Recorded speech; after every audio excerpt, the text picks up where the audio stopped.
George? Yes, I can hear you. How are you?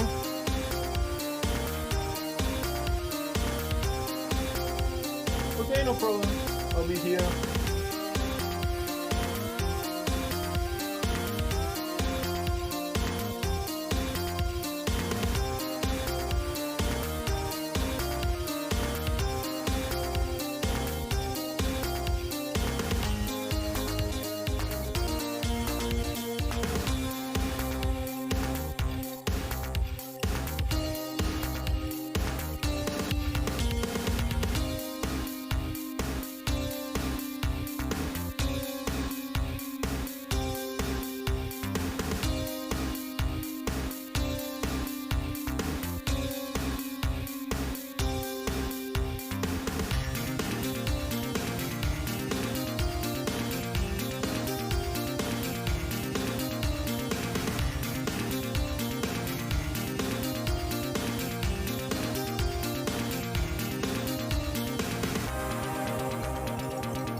Welcome guys, welcome. In a few minutes we can start our talking with developers from the AmigaOS 3.2 and start the presentation. Stay back and we are going to be with you in a few minutes.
Όχι.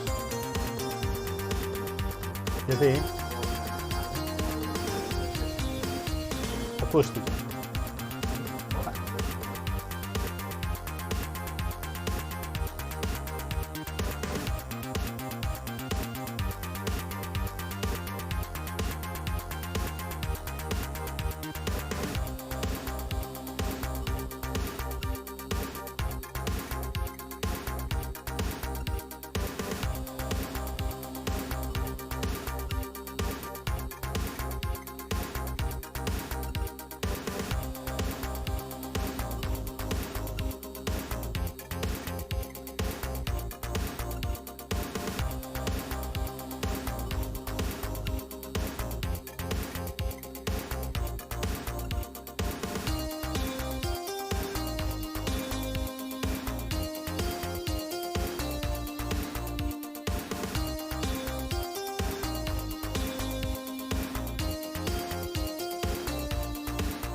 Welcome everyone. How are you doing? Hope you listen to me quite well on your headphones. Please tell me if the sound is good, and if I need to make any changes. Yeah, that's great. Thank you everyone for being here. My name is George Sekanos.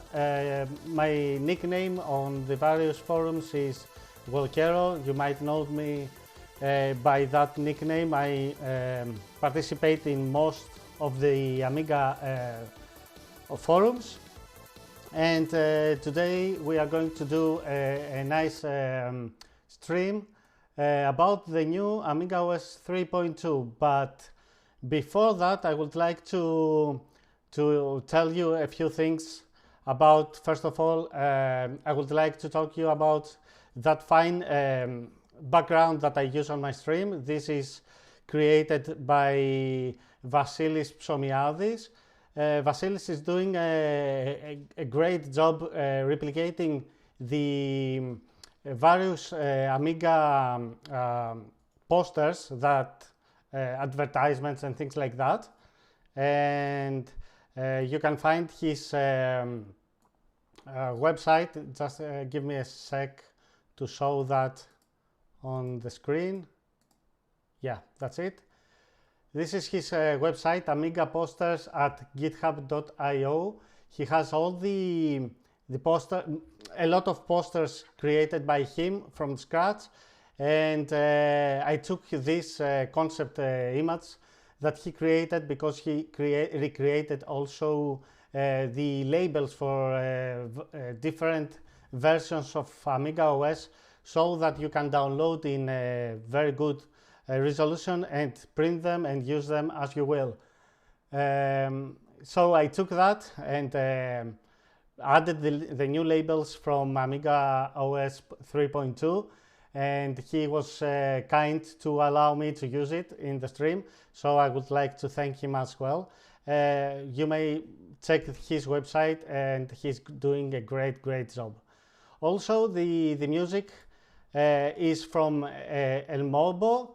His name is Frederic Motte. He allowed me to play his music on the stream, and I thank him a lot. He's doing music for games, and his Bandcamp website is elmobo.bandcamp.com. He has a lot of albums with a lot of music for Amiga, because he had his Amiga days. That's why he's calling those albums as Amiga days, and you are going to find his music there as well in MP3 or OGG Volbis files, but also in mod to use it on your mod players. So after that, let me welcome and introduce you my CO host. Today with me is Ignacio Gully. He's part of the development team behind AmigaOS 3.2, and he was kind to accept my offer to come and talk with us, and also answer questions to answer your questions. So Ignacio, thank you again for being here. Do you hear me well? Yes. Hiya. How are you, George? How's everything down there? Let me increase your yes, sound. please do. Yeah, I think that's fine. Guys, please tell me if you can hear Ignacio well. Welcome, Ignacio. Thank you again. It's pretty good here. The weather in Ireland is the weather. Yeah, it's one day it's raining all the time, and one day is pretty hot. Today is all the time with sun, but we have some scattered clouds here and there, and they steal our sun.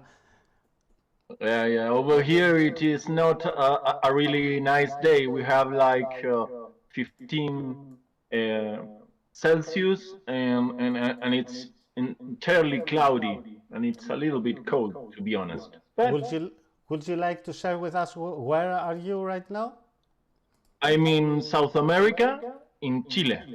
Ah, nice, So yeah. it's quite far from you, to be Yeah, honest. yeah. And we are in autumn, approaching winter, Oh, so that okay. you understand why it's a bit cold down here. Yeah, yeah. Quite logical. So it's quite a distance. Yes.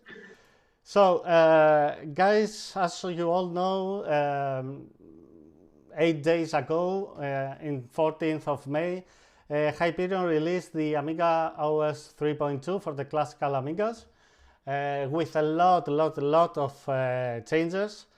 The development team did a great job, in my humble opinion, and we have here Ignacio to talk about this as well, and also see altogether the installation process of the AmigaOS 3.2, and do a review of all the new features, or at least most of them, because the new version has so many new features that it's quite difficult to cover all on one stream. So we are going to do that. For being more easy for us here, I'm using an emulated Amiga. I'm using FSUI on a Linux machine that I'm working, and that's what we are going to use. We are going to see the specifications, but feel free to send on the chat all your comments or your questions. With me today is Iris Amiga, who helps me on the stream and the chat. He's going to help me with your questions, and he's going to gather all your questions in case me or Ignacio misses something, so that you will get an answer. But in case we miss it, please repeat it, and we are going to answer all your questions. Is that right, Ignacio? Yes, we are more than pleased to hear about your questions. You probably have many, because I've just recently seen CDs of AmigaOS 3.2 arriving at your own home, so it's still, everything is still fresh, and I know a lot of people who have already bought the CD and that still haven't been able to test it or use it, so we might probably clear some doubts by doing this stream. Yeah. Hopefully. Yeah. But before we start, I would like, Ignacio, and I hope you agree with me, to see a little bit about the whole team, or the development team. And I would like to share with the rest of the viewers this list that you gave me, which are the names of the whole development team. Would you like to call their names? Well, we have Patrick over there, we have Olaf, Camila, Andy, Christian, Marcus, James, Bert, Thomas, Michael, Henrik, Jason, Massimo, and the other Thomas Richter. From my side, the developers in itself, of course. Yes. I consider the team much more wider than that group of people. I mean, we have beta testers, translators, a graphic designer, and everyone does their part, and they are all part of our team, or that's the way we see it. Yes, yes. And from my side, guys, I would like to thank you all, because you did a tremendous work. I was let me tell you something. Let me stop you a minute. Let me thank you for all the work you did. You did the Greek translation, and it was a lot of work. And thank you very much. Thank you for being part of our team. Thank you. We're proud to have you. I was glad to help, because I helped a little bit with the beta testing as well, and I was so eager to show to the rest of the world how this new AmigaOS release, how it is working. That's why I did the streaming the last week in Greek for the Greek community, which we have a good and really big community in Greece. And I wanted so much to show all the previous months to people how about your work and how did you implement all these fine features that when the release came, I was so relieved, and I said, yes, now we can go out and tell to people about AmigaOS 3.2, and thank you guys for the whole work that you did. And thank you, George, and thank everyone for supporting us. We had a lot of support from the community and especially from users. If users are not interested in the Amiga or AmigaOS, it doesn't matter what we do. It has no value. You are putting value in the work we did. So thank you very much. That's Really. that's true, and that's why I would like, if you don't mind, to see something and discuss about that, and tell me your opinion. Yes, and I think the previous days, Amiga Love, I don't know if he is in the chat. He did a poll on Twitter about and asked people, his followers, if they are going to upgrade at least one machine to AmigaOS 3.2. From my point, you see in your screen the results, and 178 votes, which is pretty big.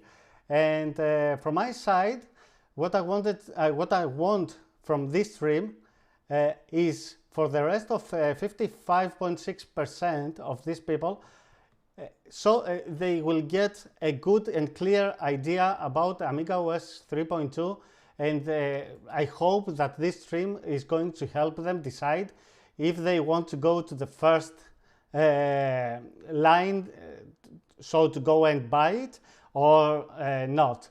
So Ignacio, would you like to say something about this poll? Is it something that you pretty much expected, or does it surprise you?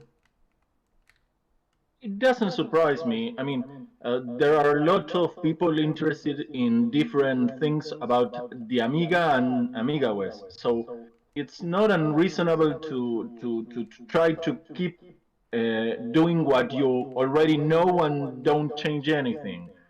What we are offering here with AmigaOS 3.2, it's an enhancement, okay? In a way that we hope we have respected the legacy of the AmigaOS, the looks also, but adding things that we believe are worthwhile for any Amiga user, like a lot of stuff we're gonna see today in the stream, I hope. Yep, yeah, we will. Guys, please approve me again if you hear us clear enough.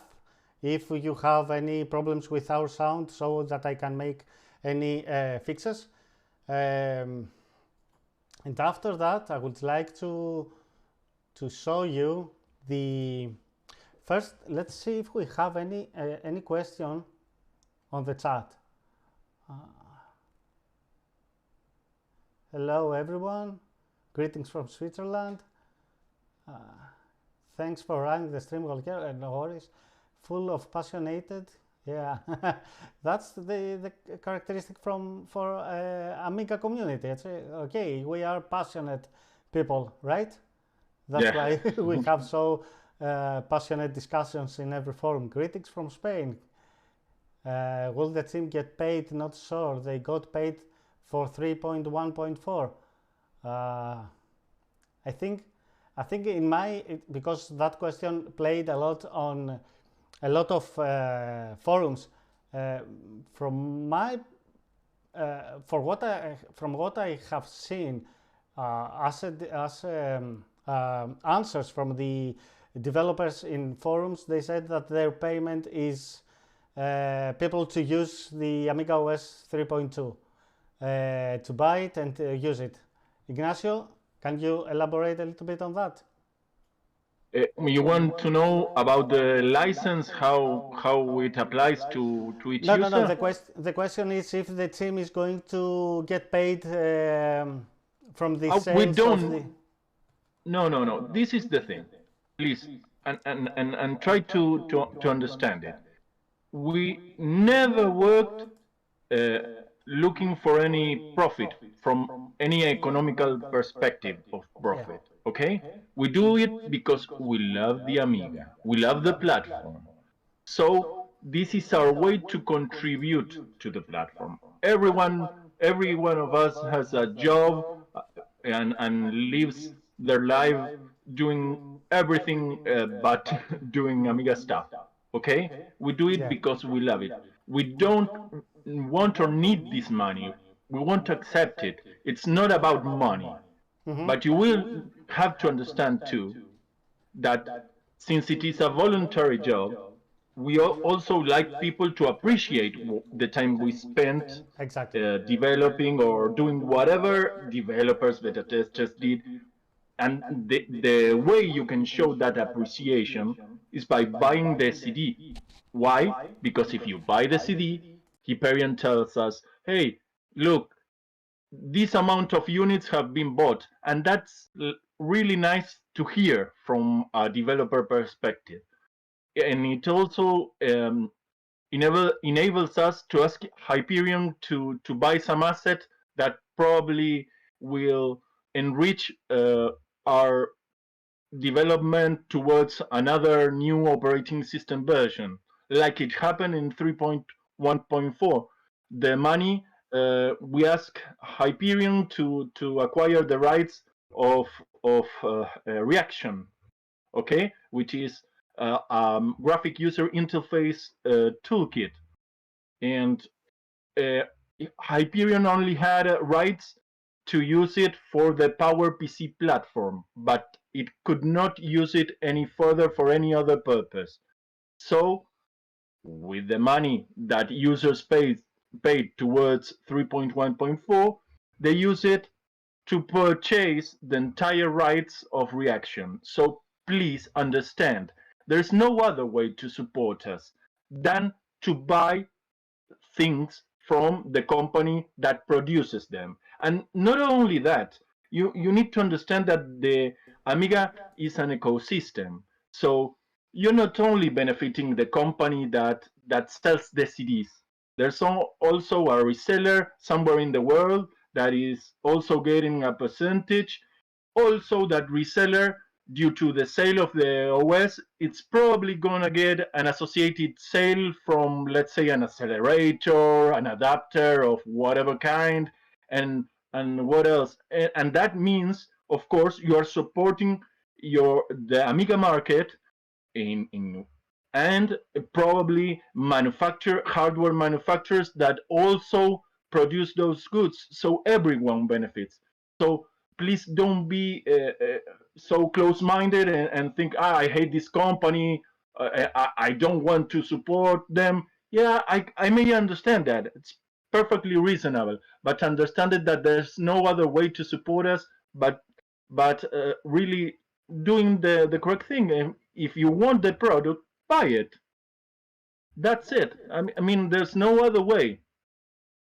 I couldn't I don't say know it. if you feel I've answered the question. I couldn't Uh, say it in a better way. Yeah, because if you want, my saying is, if you want to run AmigaOS 3.2 on your machine, you have to buy it. It doesn't make any sense to pirate the OS, and I believe that a lot of people who love this community and this operating system are going to buy it and do the right thing. yes, we're not teenagers anymore. I mean, perhaps when you were 12 years old and you were living from your mama's allowance and you haven't got you got very little money, it was reasonable for you to do things not the right or legal way. Okay, we're all grown ups. So Yeah, if you support something because you like something, just pay for it. It's the best way for everyone. And I speak on behalf of the entire team. Really, there's no other way to reasonably support us but to buy things that, if they really suit you, I mean, that's really the way. So Exactly, please exactly. do it. Don't look for an excuse. We only see these people that often appear on forums and say, I hate this company, so I'm not gonna. No, that doesn't help and doesn't contribute to anyone or anything. The only real way to contribute is by buying Amiga goods, of course. And why? Because I've already explained that creates a chain of reaction that produces and incentives production of other Amiga goods. That's the only way to keep this market and our hobby and passion alive. So please think it over. Absolutely, absolutely. I agree with you 100%. Do we have any question on this chat? Sorry, guys, I have to scroll a little bit.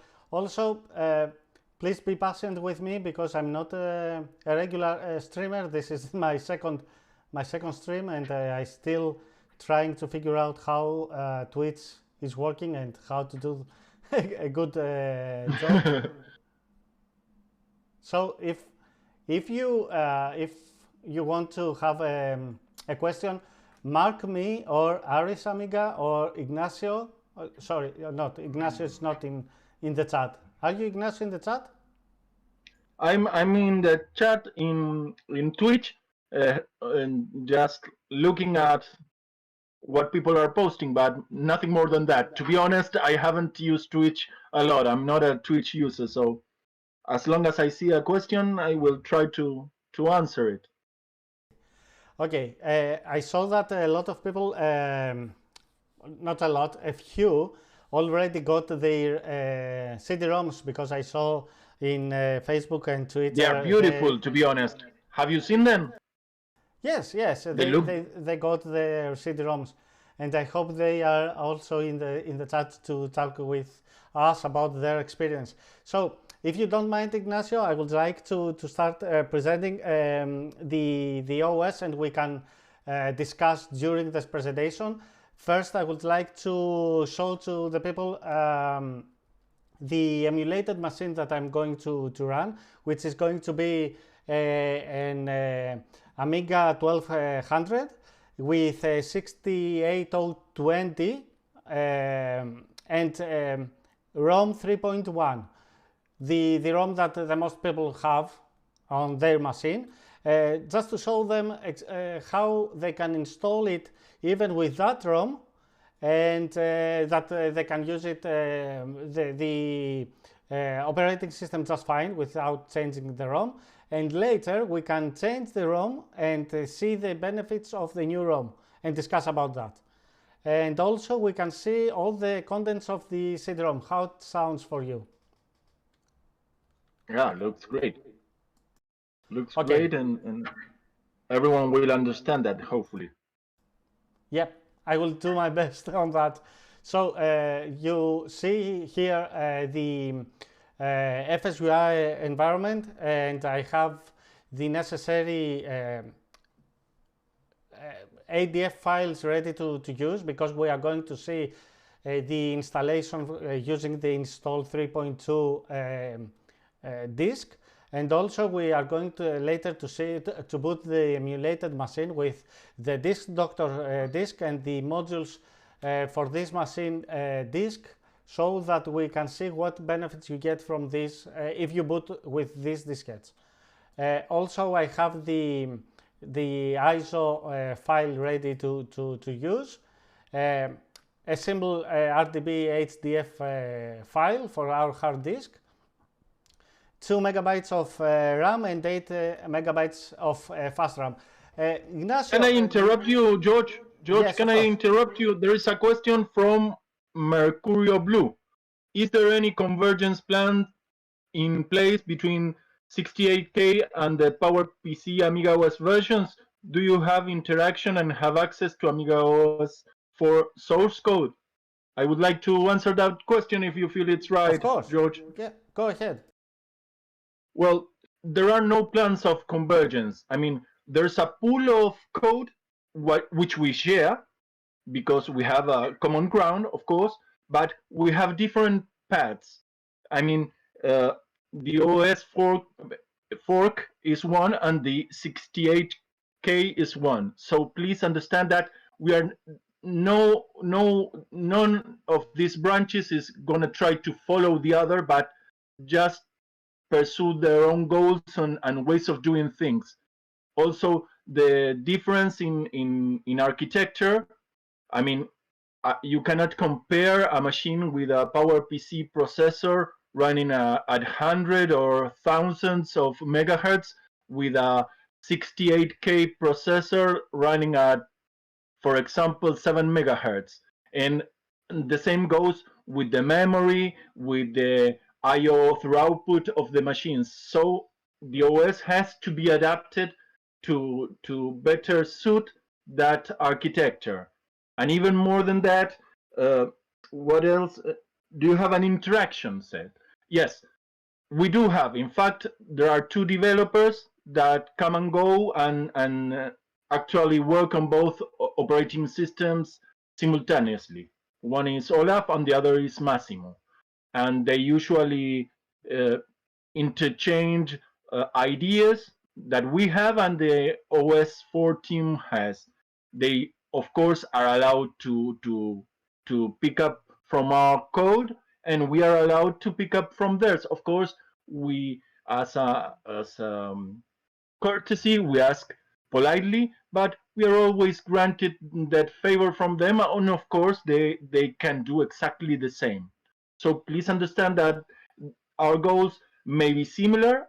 There is a pool of code that it is quite similar, but we are not going exactly to the same destination. Okay?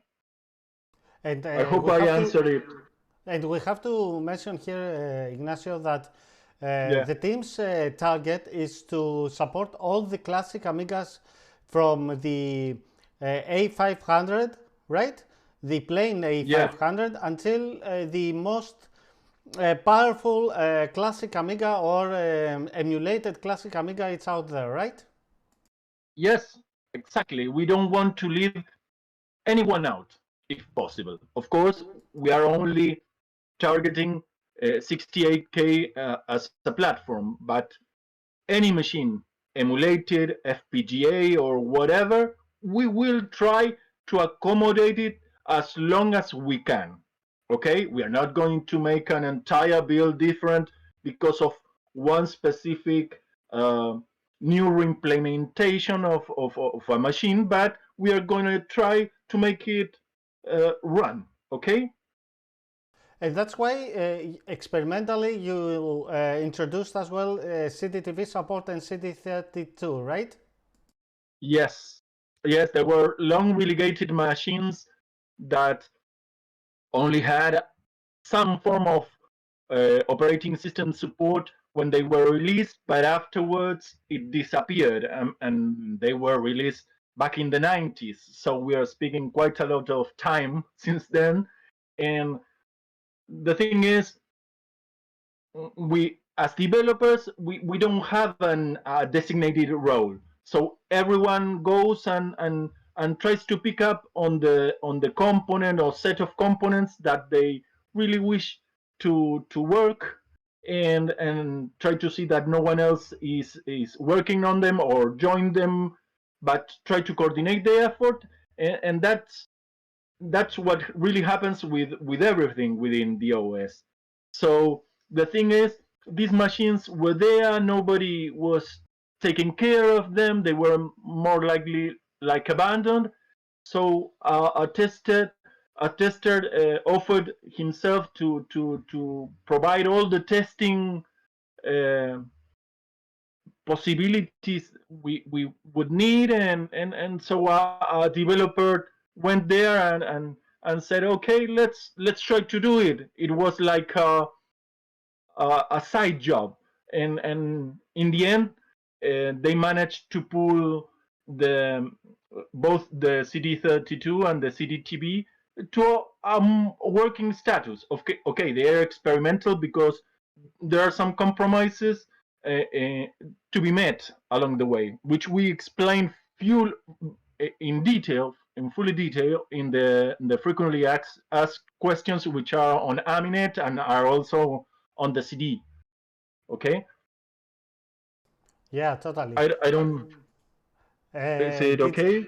DJ Nest Yeah. says on the chat, OS4 should better adapt to x64 logic because PPC is a dead end that no one sees. Possible, Well, I will say. it is. Yeah, it could be. It is a way of seeing it, but hey, also if you see it, 68K has long been dead. I mean, it's a matter of taste and of vision. I mean, each one of us has a different taste and a different vision of what we like to do. Can you blame them? I won't. No, of course not. Of course not. It's their work and their effort, and they can do as much as they please. And the same way goes for us. Why can't we accept that they chose a different road and they like different things? I believe they should follow their route. It's not mine. It's not. I wouldn't choose that. It's not. I'm not interested. But I'm not going to bash on them for choosing that. For those that know me personally, they know me or see the post that I'm doing. I'm mostly fan of the Amiga OS 4, and I am using next gen Amiga since 2005, and I contribute there as a beta tester for a long time with the Ion hardware as well. But I love the each of both of the operating systems because they are giving you the same feeling about the Amiga OS. You have exactly the same feeling, but they run on totally different hardware. In my opinion, both of them give you the same feeling. But let's continue with the messages. We try to unify APIs between. Oh no, this is an answer. I see. Yeah, Bubo42 says we try to unify APIs between OS3 and OS4 line, but only where it makes sense, which is the right thing to do in my opinion. Goal is to. Sorry, yes, go ahead.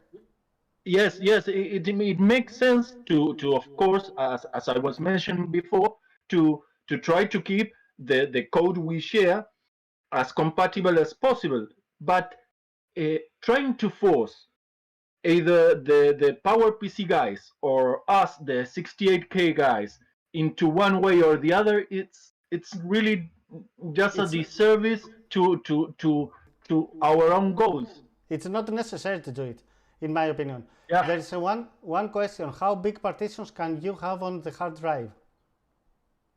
How big the partitions? Well, you can have them literally as big as you want, but I wouldn't suggest you that. I would suggest you to make a bootable partition where you keep your system files and the AmigaOS of 1 GB or less. Why?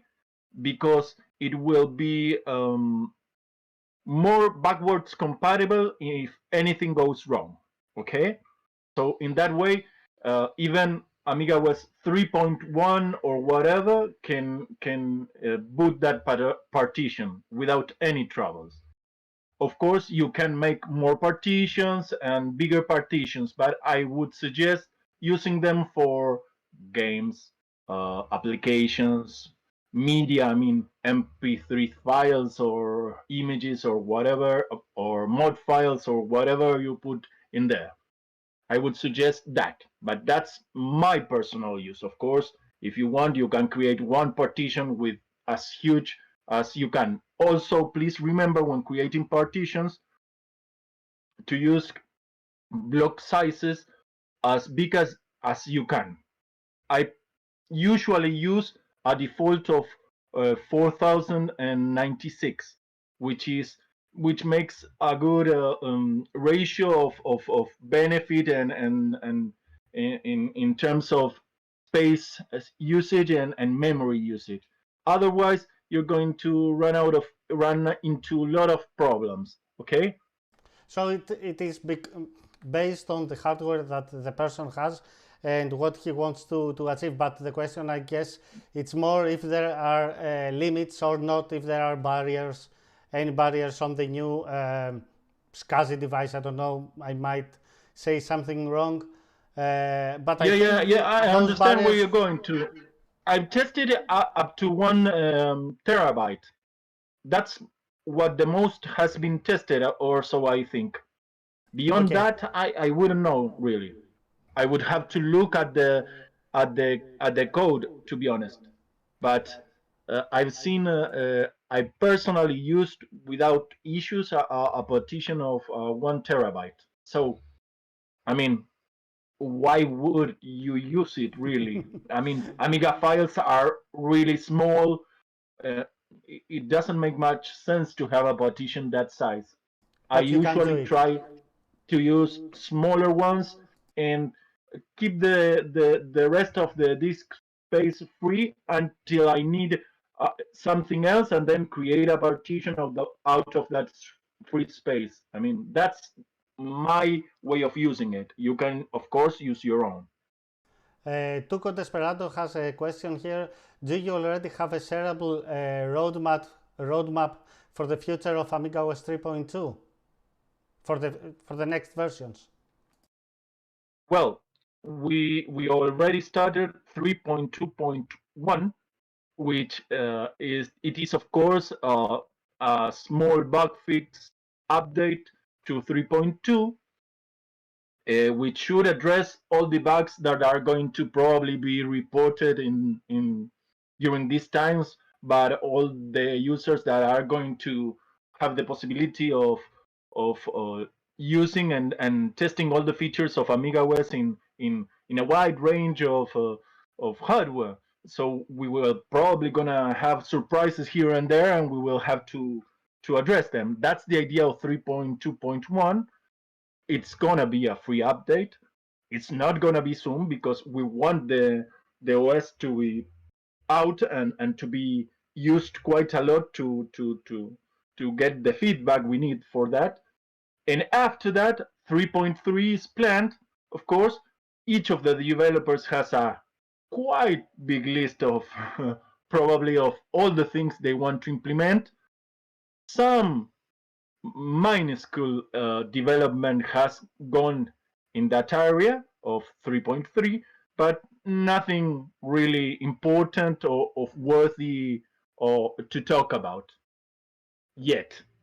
So the plan is to continue with 3.2.1, which is the bug fix update, and later, of course, um, follow the long road to 3.3, which will be more carefully planned when these first stages of the 3.2 release are met, And for a way of your saying it. answer, I guess, covers Amiga Gamer 1200, that he asks if he says his question 3.1.4 digital customers had access to Hyperion site for the patch release 3.1.4.1.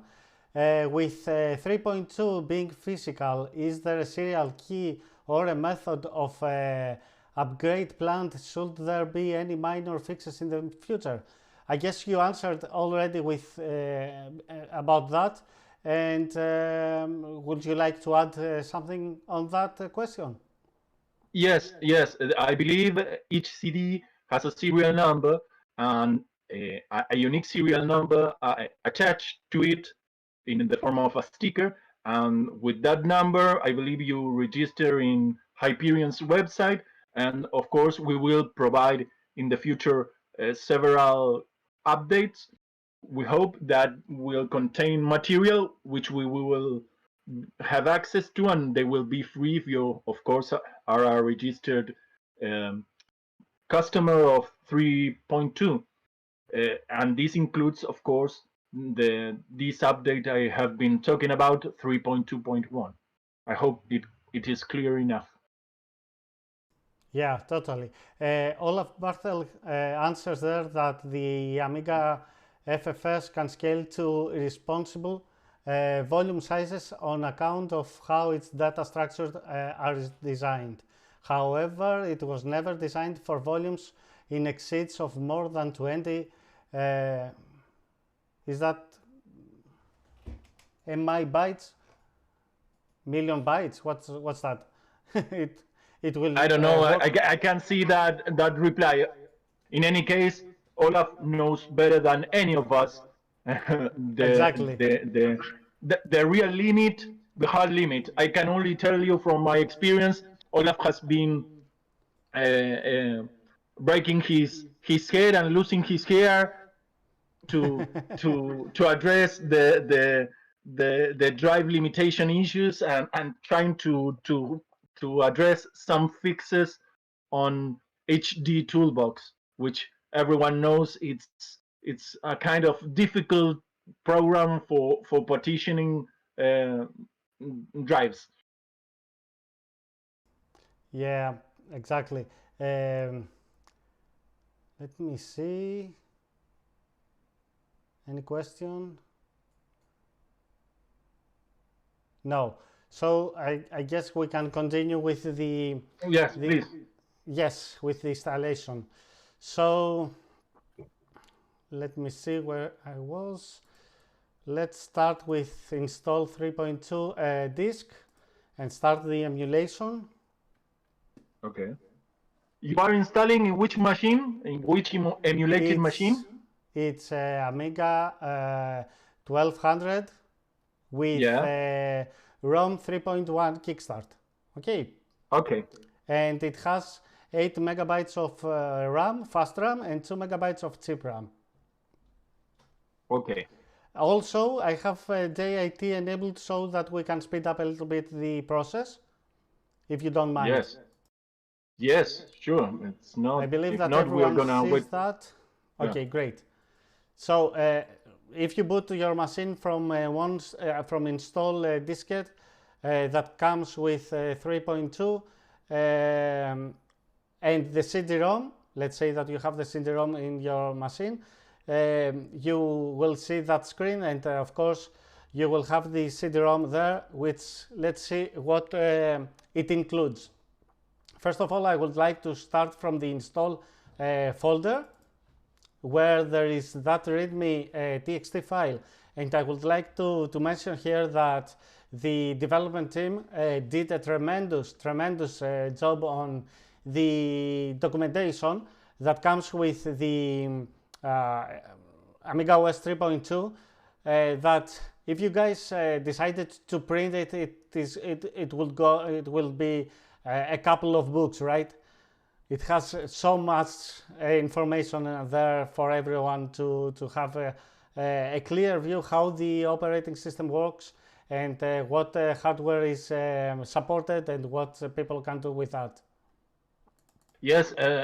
Let me add, George, that it was a great effort, and not only that, I believe you may even have the help system, the online help system, is also completely translated to Danish, for example. So those Danish users out there can get a completely translated version, because we had a fantastic translator.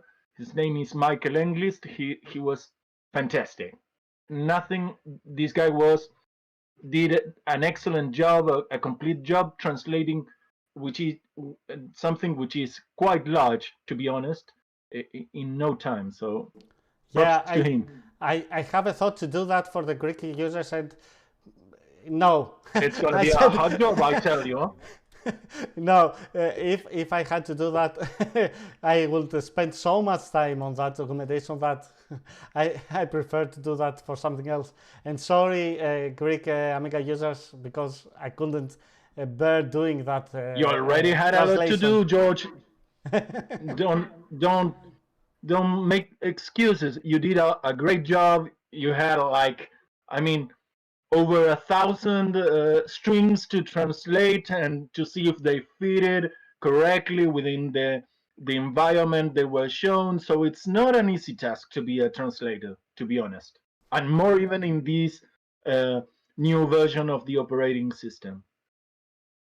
Thank you for your kind words. It's nothing compared to what we are doing on the code. But let's see the README. I would like to mention that because it's the first thing that people might read, and has all the information here about the operating system and the hardware that is supported. And it has a disclaimer, of course, trademarks, and here we can see that the prerequisites for the AmigaOS 3.2, you need to have the CD-ROM, you need to have, of course, there is a way to copy the CD-ROM to CF cards and or SD cards, and that might be a solution for the sellers, for the shops, in case they want to provide that option to the users to buy a ready-made CF card along with the CD-ROM, right? Yes, yes, let me add, it was designed that way, so that if users don't have a CD, well, it's no problem. They can format any storage media as long as it is Amiga compatible, the storage media, making it bootable, using the fast file system, and just copying the entire contents of the CD over there, and then use that media to boot from it. You will be reached by the Amiga pre-installation environment, which is a cut down version of AmigaOS that it is only designed for installation and maintenance purposes. And from there, you will be allowed to install the OS. So it shouldn't matter if you have or not a CD-ROM, really. Yeah, because I read that thing a lot on forums. Whenever I had to test it, what I did, actually, I had a partition with AmigaOS 3.1 where I booted, and then I mounted that ISO file and started the installation from that to install it on my partition. I did exactly the same, George. Yeah. I did exactly the same. Yeah, because it is easy to do it, and I believe that most of people are familiar with that. And also, you will see, guys, later on the stream that when we check the rest of the folders of the CD-ROM, that all the ADF files for all the diskettes are available, no matter which model of Amiga you have, and all the ROM files are also available, so you can create your own ROMs or your own disks to use on your machine if you want to boot from actual and physical disks, right? Yes, so, everything is in there. So everyone can the CD, unlike the previous version 3.1.4, the CD-ROM has versions for all machines. So it's, if you look at it from a cost version versus features approach, there's no way to see it as an advantage to have the CD-ROM. Of course, later digital versions will be offered, but digital versions will be machine-based. So I recommend personally to get the CD. You get not only a physical thing in your hand, which is different from a download archive, but you also get the installation media for all variants of the AmigaOS. So that's really cool. Yeah, yeah, of course it is. I will skip some parts, guys, for the stream to move forward. And the document says that the new 3.2 ROM chips for the specific Amiga model you want to upgrade, you have to have them if you want to use it. But have in mind that AmigaOS 3.2 runs fantastic with Kickstart 3.1 and 3.14, right? We don't have, there is no problem with those. Ignacio, why should someone choose to use ROM 3.2, if you can give us an idea of the benefits. Well, the main benefit is chip RAM.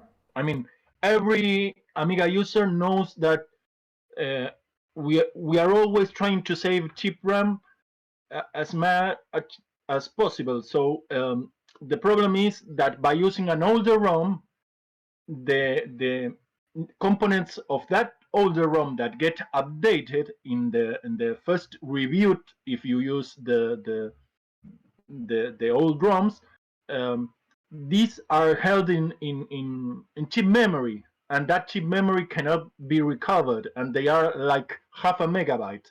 So to be honest, the first benefit, and it's a huge benefit, that you save half a megabyte of chip RAM if you have the new ROM. The second benefit is, of course, that this update that happens, the software update to the old ROMs, it has to use a reboot. So dealing with a reboot after you booted the system, it's quite a bit annoying. So that's another issue that you don't have to face if you have a newer ROM. And the third one, which might be a small one, but it's worth mentioning, is that there are a few components, like for example, expansion library,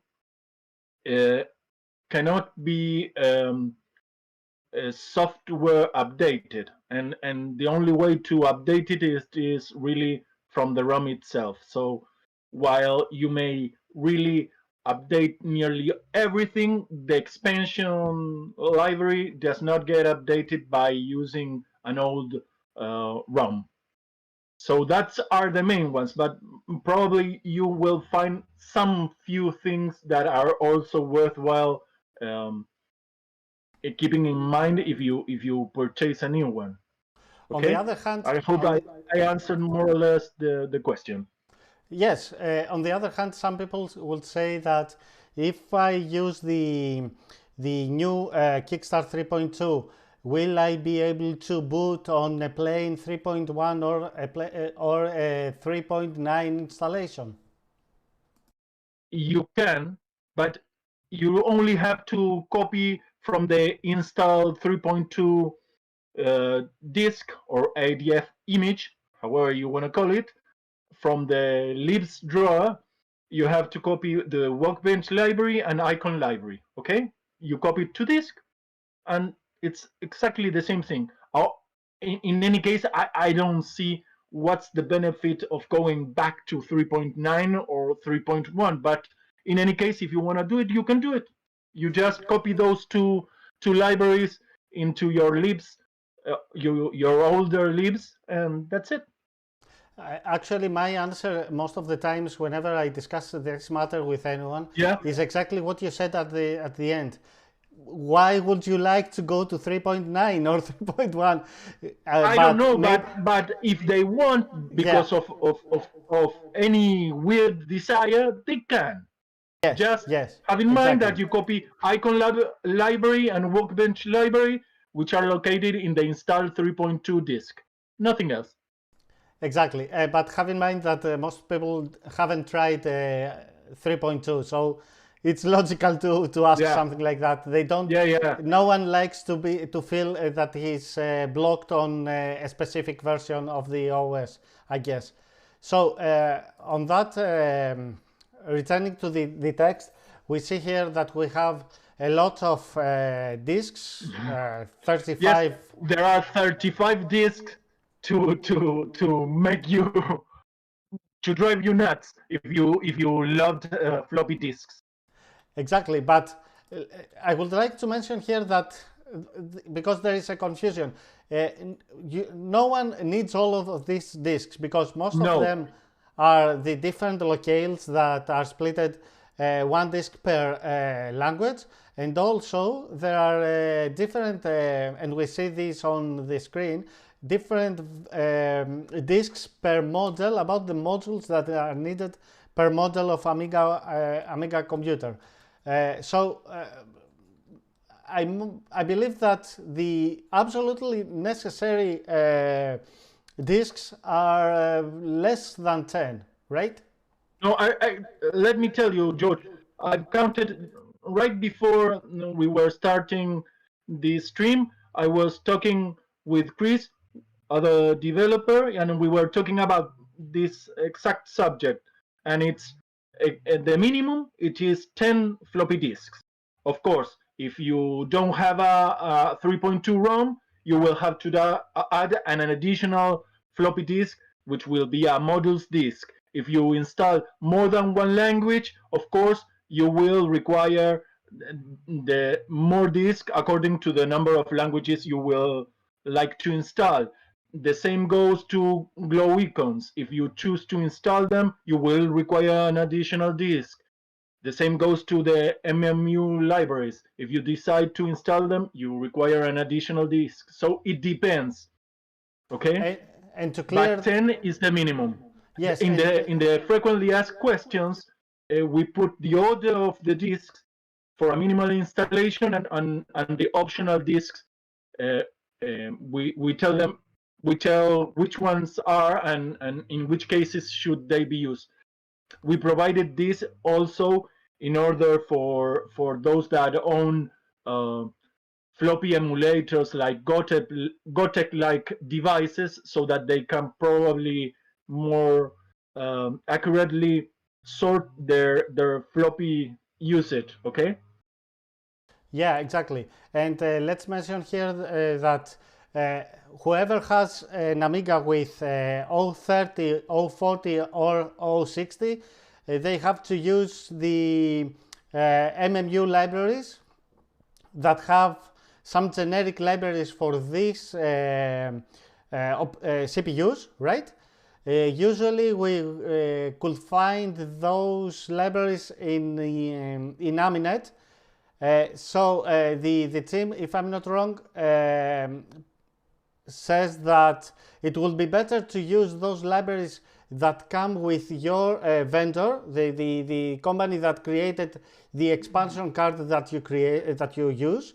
But in case this is not possible to use them because you don't have them or they didn't give you anything, those generic libraries are there to maximize the performance and stability of the system. Exactly, George. As you will mention, this is the deal with if you have an 040 or 060 processor in your Amiga through an accelerator, the ideal solution is always to use the libraries that came from the manufacturer of your accelerator card. Okay, that's the first source for your libraries should be that. In the absence of those, we provided, thanks to Thomas Richter, who gave us permission, the MMU libraries, which are a generic set of libraries that will probably address the issue of those who haven't got their original media or didn't have any 040 or 060 libraries. Okay, and that's the idea. And I would like to add here that the development team did a tremendous job also to make that installation as less problematic and very easy for anyone to do it, so that yes, go to Thomas, one of our developers, not Thomas Richter, the other Thomas we have, which spent quite a lot of time figuring out things in our installer script, which does all the work of putting the files in the correct places. He did an outstanding job. I mean, it was a lot of work. He did a lot of optimizations because the installer, it's quite a complicated beast to master, to be honest. Exactly. And by seeing the text, that's what it is mentioned here about these libraries. And I'm moving forward. The hardware requirements, as you can see, everyone, all the models of Classic Amigas are there. Every model is supported. The Kickstart ROMs, as I said earlier, 3.1, 3.14. One thing, George. Yeah, sorry. One thing. Remember that the CD-TV and CD32 owners that have the hardware requirements for the operating system, of course, don't need to deal with any floppies or anything. They just put the CD and boot from it, okay? It will work. We've already tested it successfully on the CD32 and the CD-TV, as long as, of course, the hardware requirements are met. So it boots from CD-ROM, you say? Yes, in those cases. That's awesome. It's a nice bonus feature. Awesome. Here it says that at least 2 megabytes of total RAM. Of course, if you have extra RAM, the operating system is going to use it and speed up things a lot. Yes. We have a question here, if from Amiga Technology, if there are any notable 68X library except for Phase 5. Except for Phase 5. You mean Amiga Technology? You mean if these libraries are provided from other vendors?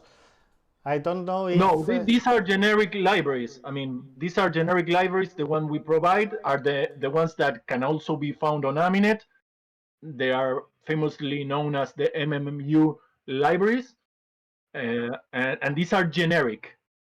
As I said before, and as you told before too, that the best course of action is always to source the files that came from your manufacturers. So if you're using, for example, a Phase 5 accelerator, that one you can grab the 040, 060 libraries from the web. They exist. The same happens with quite a lot of manufacturers, to be honest. There are a few that probably went cheap on their development and just relied on someone else providing them, okay? And that's where these libraries come into play, these MMU libraries, okay? Yeah, great. Amiga Technology, if we didn't answer or I didn't understand quite well your question, feel free to tag me on a new one, okay, on a new question, and we are going to try to clear this up.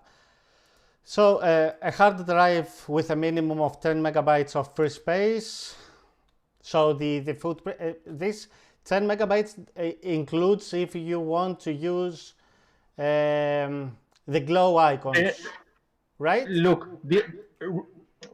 one language, an installation of one language in standard icons or planar icons, however do you want to call the 4-color icons, which it will probably take around 7 megabytes on a disk, okay?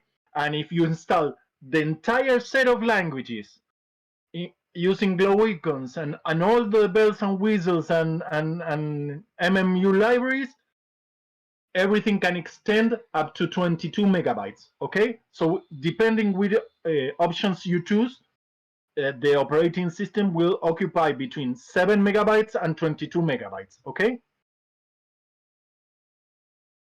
That's fine. So we saw what it is needed to run it on your machine. And would you like, Ignacio, to mention anything else from that file? Because it is quite long and I will not cover it all. People will see it. I think we mostly covered the most of it with the discussion. Yes, the important facts are already covered. The rest are particular exceptions that we've put there so that people with specific hardware can check and see, I have this hardware, so I have to pay attention to this particular thing and have this in mind, okay? One thing, though, that it's important for many users is that there have been recently, quite recently, in the last 4 years approximately, a lot of new hardware has surfaced that is using Gale emulation to provide storage facilities to the machine.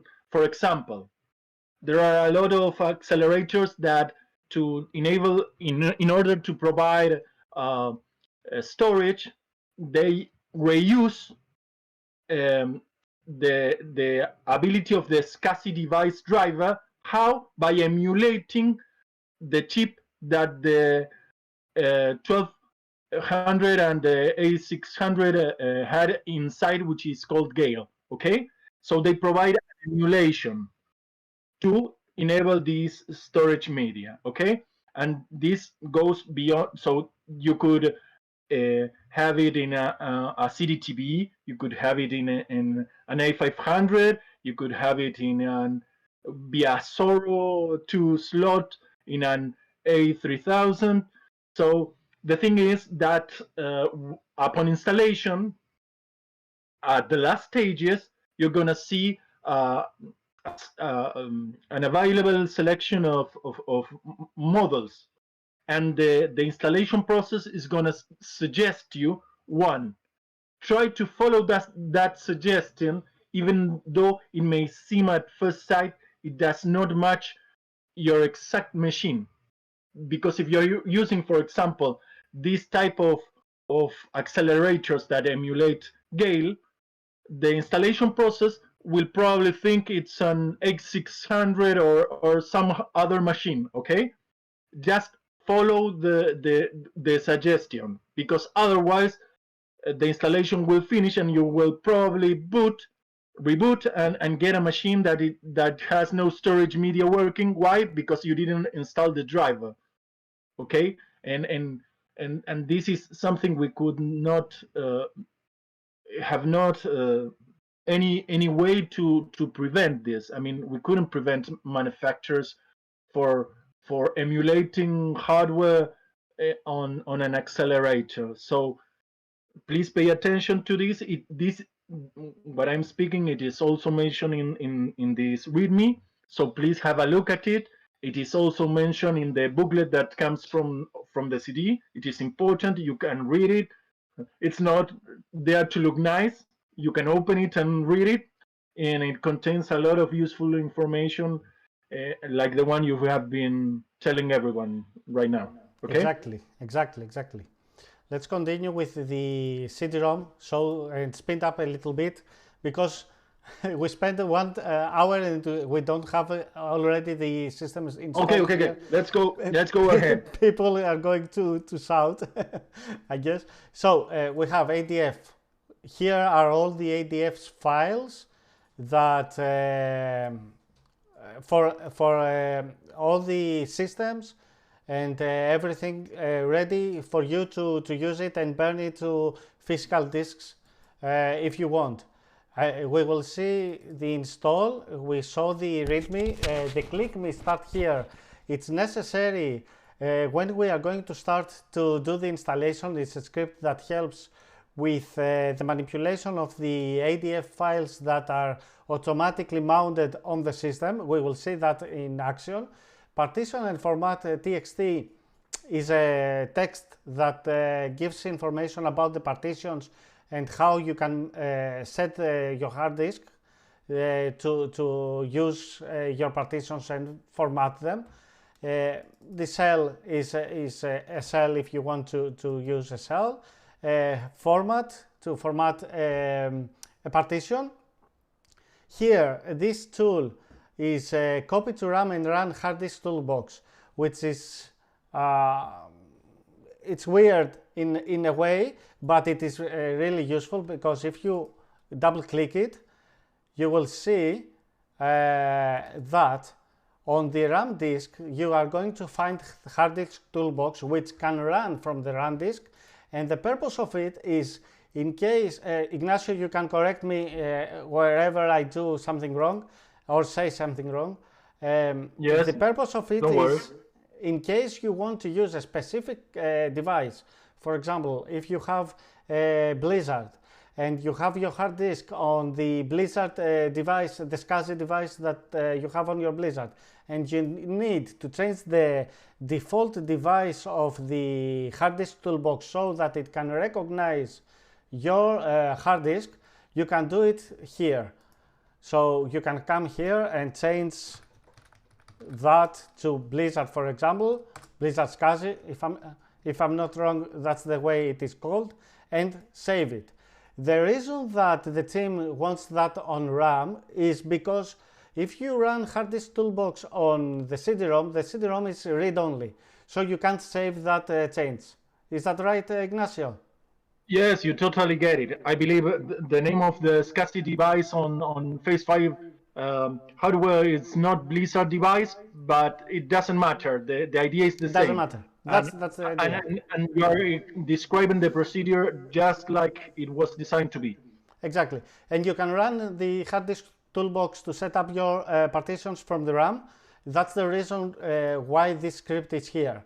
And here you have the virtual floppies, which are scripts that mount the ADF files that we saw previously, but have in mind that you don't need to do it manually because the development team did all the hard work for you. So we will see the process of the installation and how it works in a moment. Let's see the rest of the folders. In ROM, you have all the ROMs for every single machine, Amiga computer, and you are going to see that there are different versions.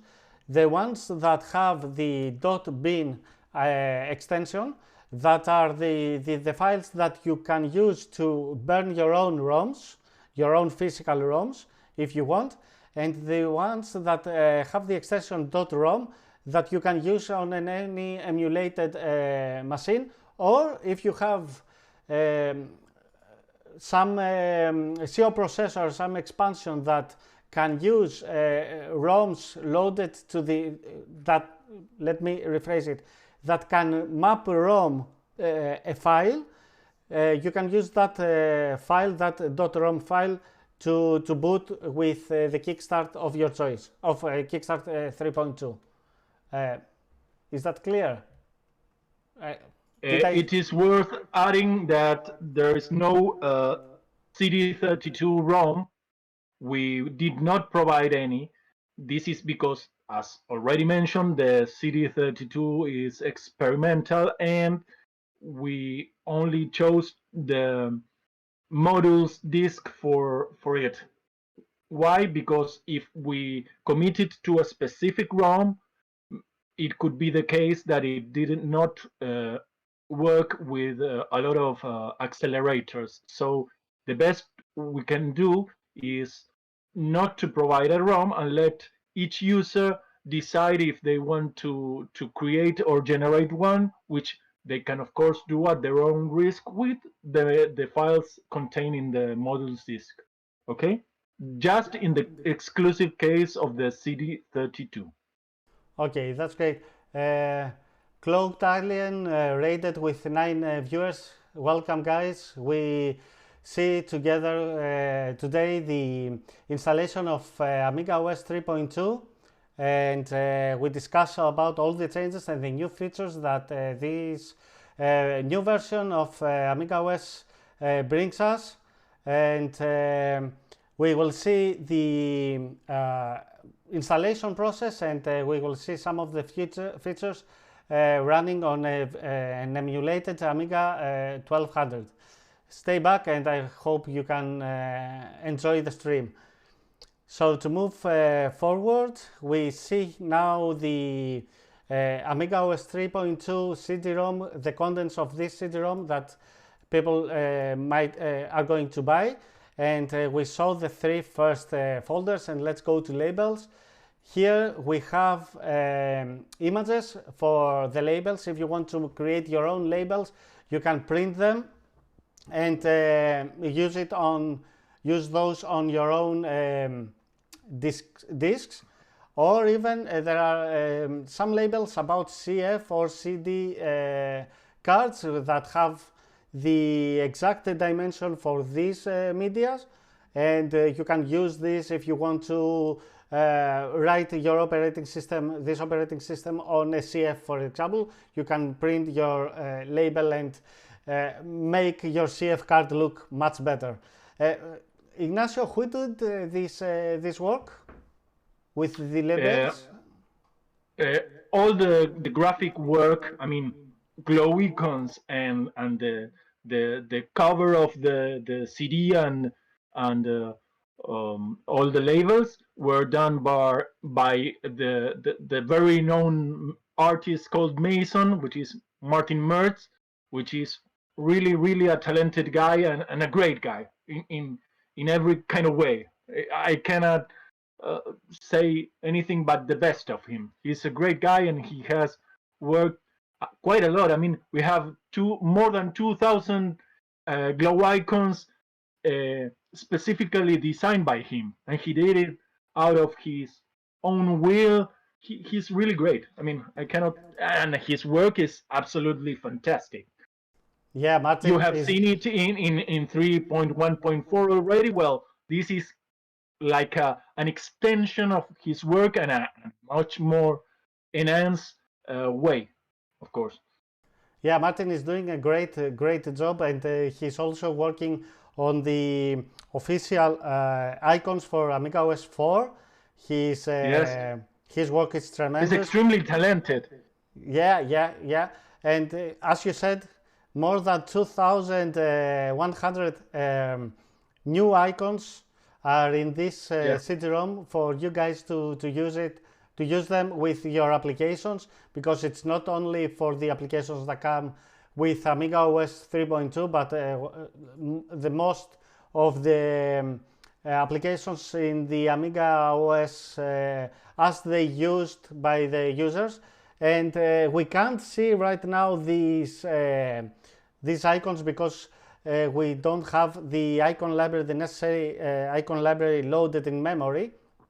So, but we will see them after the installation.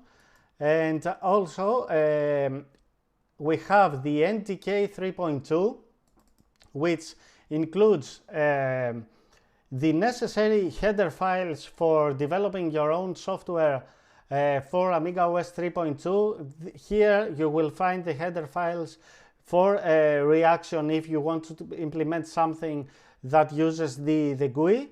It has a graphical user interface, and also there are a lot of tools that can help you debugging, or if you want to try to find if you have a memory leak and things like that. Those tools are here. You can find them in MU Tools, for example, and there is the header files from Roadshow that is necessary if you want to implement an application that connects to the internet, the LAN, the network, and also George, it is also worth noting that there is an examples directory which contains reaction examples for which come with a binary, I mean an executable file, and the source code to it, so that users that want to start programming in using reaction user interface, they can start delving into that kind of development with ease. Okay. Okay, that's what I wanted to ask you. We have the examples, and as you said, there is a binary, so you can see how it runs, what this code gives you. And we have, of course, the Autodocs files that are the documentation for the API for the AmigaOS. I wanted to ask you, those header files are optimized for specific compilers? I mean, they are not optimized for a specific CPU. I mean, they are generic. Of course, the developer that uses them might choose to, of course, at the time of compilation, set a specific CPU. Okay, and of course they are in line with the code we used in the AmigaOS, which was mostly C based. Okay. So people can choose from SASC, I guess, as you said, GCC and VBCC and other compilers. Yes, of course, you can use any compiler you wish. Of course, everyone knows, every developer knows that changing from one compiler to the other always means adapting something, because compilers have, without putting it in complex words, different ways to set up their environment and be able to understand each file they use. So several small differences are between compilers, and of course this means adjusting them. Okay, but they are compatible, these ones at least, with Aztec C, which is a very old C compiler, Lattice C, SASC, DICE, and GCC. Okay, not with everyone, but with most. And of course, adapting them is a matter of small things that need to change, and users who are used to those compilers know exactly what they have to change. In any case, if they have doubts, they can, without problems, post them in a forum, and we will be more than happy to answer them. Okay? That's great. That's great. Yeah. Okay. I'm asking that because I saw some comments earlier on the chat about that, and I would like to clarify that for the users. And then we have the FAQs that you guys did the best work you could do to answer all the possible questions that people might have about the hardware and the usage of the operating system, and all this information is in these README files. So let's start finally, after so much time, let's start the installation. And I would like to mention here that we have the install floppy in the emulated drive here, install 3.2, and we can start the installation by opening the AmigaOS 3.2 CD-ROM and going into the install folder here and running the click me start here. This script prepares the code prepares the installation to have the emulated, the auto-mounted disks during the process of the installation, right? Exactly. What it basically does, it mounts the virtual images by using one of the features AmigaOS 3.2 has, which is that it now handles ADF images. It can mount them and do all sorts of stuff like they were actual floppies. I mean, Exactly. And that's a lot of work, and that has enabled us to provide the installation in this way. This was a lot of work that was carried out by Olaf mostly. Okay, and it's really the cornerstone of the installation method we use for 3.2. Yep. And after that, we go on the virtual disk install 3.2. We start the install folder, we open the install folder, and here we see the installation process, the installer, in different languages.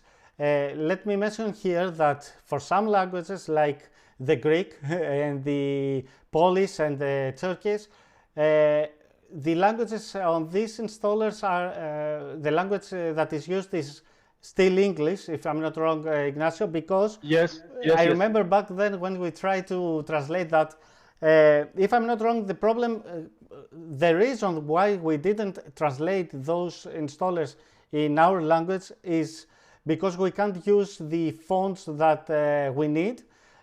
Correctly. The AmigaOS was created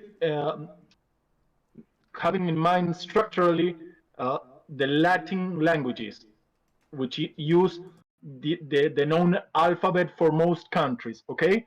But there are several countries which have another set of character sets, like Greeks, like Russians, like Polish guys, and they require a different character set. The AmigaOS was not designed originally to accommodate those users. So as a workaround, what we did is that the installation goes in English for those specific cases, and afterwards they can perform some actions which are described in the frequently asked questions, which allow you to perform a hack in a way and change the default Latin one fonts we use for the specific ones you want, like Turkish, Polish, or Greek or Russian. Okay. Exactly. I just wanted to mention that because someone might go, a Greek fellow Amiga user might go and double click on Greek and see English and say, what? Doesn't work. So yeah, this is why it requires an in-depth change, which really would be utter complex to implement. Okay. Exactly. It's not very easy because it also has to be implemented in the ROM. Remember, we have a ROM character set already in there since the beginning of the AmigaOS life. Exactly, and that's what we do to make Greek and other languages use those fonts using the replace topaz application, which can be found from Aminet. Actually, if I understand that right, because I'm not that good like you, but if that application replaces the font on the ROM to be used by the whole system, right? It is a hack that exactly does that. The instructions are provided in the frequently asked questions text, and the procedure is explained there quite easily, and you will get it. I mean, it's not really complex, but it is a hack. That's why we couldn't implement it in the OS itself. The real change, it implies a lot of work and reworking a lot of code in a lot of areas. So it's not so easy as it seems. In my opinion, it's so much trouble for that the benefit is so small just to have a different language, a different, a different font just for the installer. Because the installer is something that you don't do every day, so you don't need to have all this situation, all this complexity. So let's go to the installation, and we start the installer that informs us that we are going to install the AmigaOS 3.2. Before I continue with that, this disk here is my hard disk. Let me do a fast format.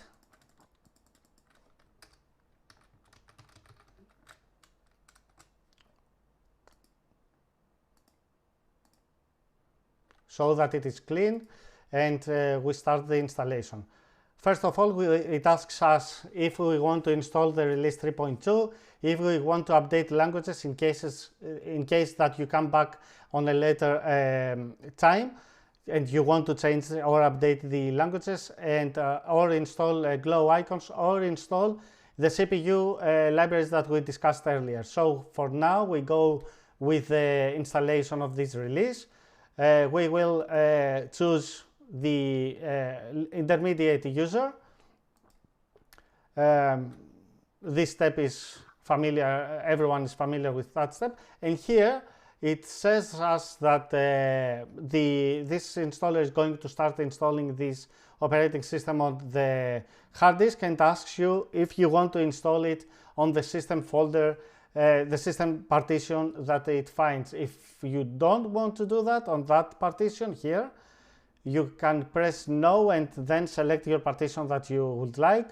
For now, we are going to select yes, and then we are going to choose the languages that we would like to install. we continue with English, the printers, and here the key maps that we would like to install on our machines.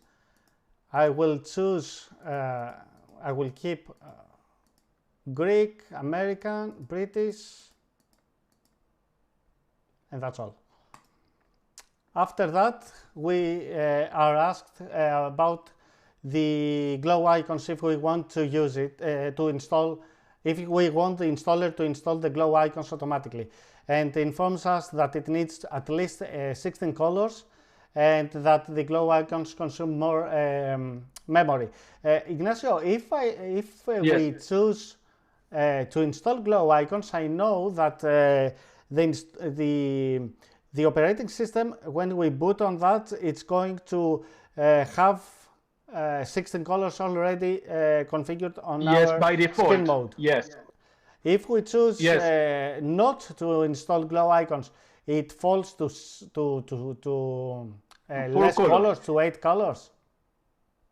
4 colors. 4 colors. If you don't, exactly, if you don't choose glow icons, it defaults for the usual 4 colors, and of course it provides those icons. And if you choose glow icons, it installs glow icons, but it chooses a screen mode with 16 colors. Of course, you can adjust it to go to more if you have the capabilities to do that. Yes, okay? Of course. Yeah. Please allow me to select to install the glow icons, because I would like to see the icons that Martin created, and the installation starts. You will see right now here the magic about from the installer, that you will see disks be mounted and removed automatically.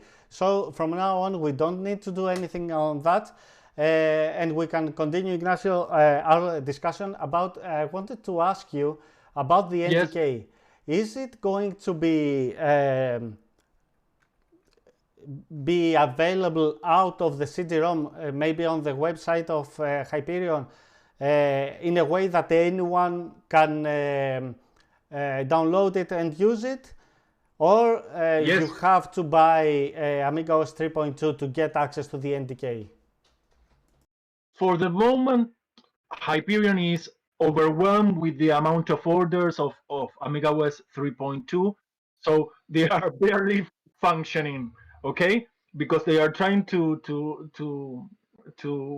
cope with all these orders, okay? Which are more than the ones expected. This means that, of course, they don't have the manpower to do all the stuff right now, but the idea is that the 3.2 NDK will be available for everyone free of charge. You will not have to be a customer to download it, okay? Of course, this will take a bit of time. I would like to thank the developers that are on chat, and they provide so many answers to the users that make my life so much easier. Thank you very much, guys. Thank you. So the installation is completed by 85%, and here it asks us about the hardware model. We choose the Amiga 1200 and we proceed so that it can install the modules for this machine. The installation is completed. Let me remove the disk, and let's do our first boot to the hard disk of the new AmigaOS 3.2.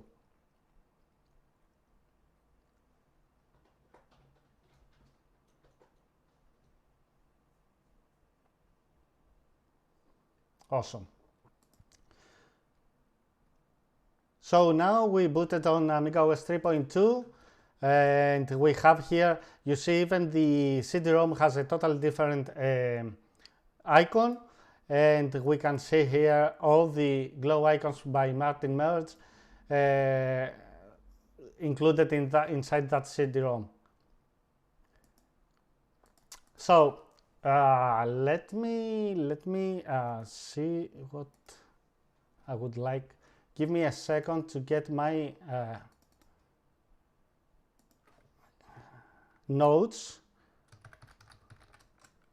about the new features that I would like to show you.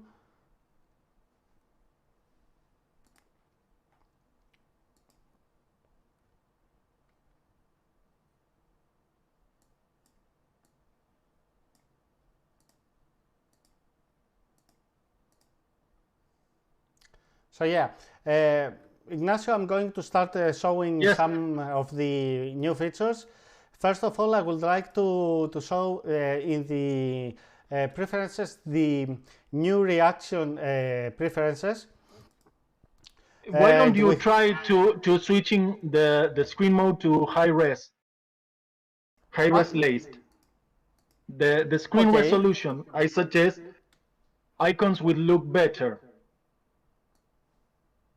Go to screen mode and select high res laced. Yeah. Okay. You can keep that color or yeah, so fine. Save it and it would look even better than before. Absolutely.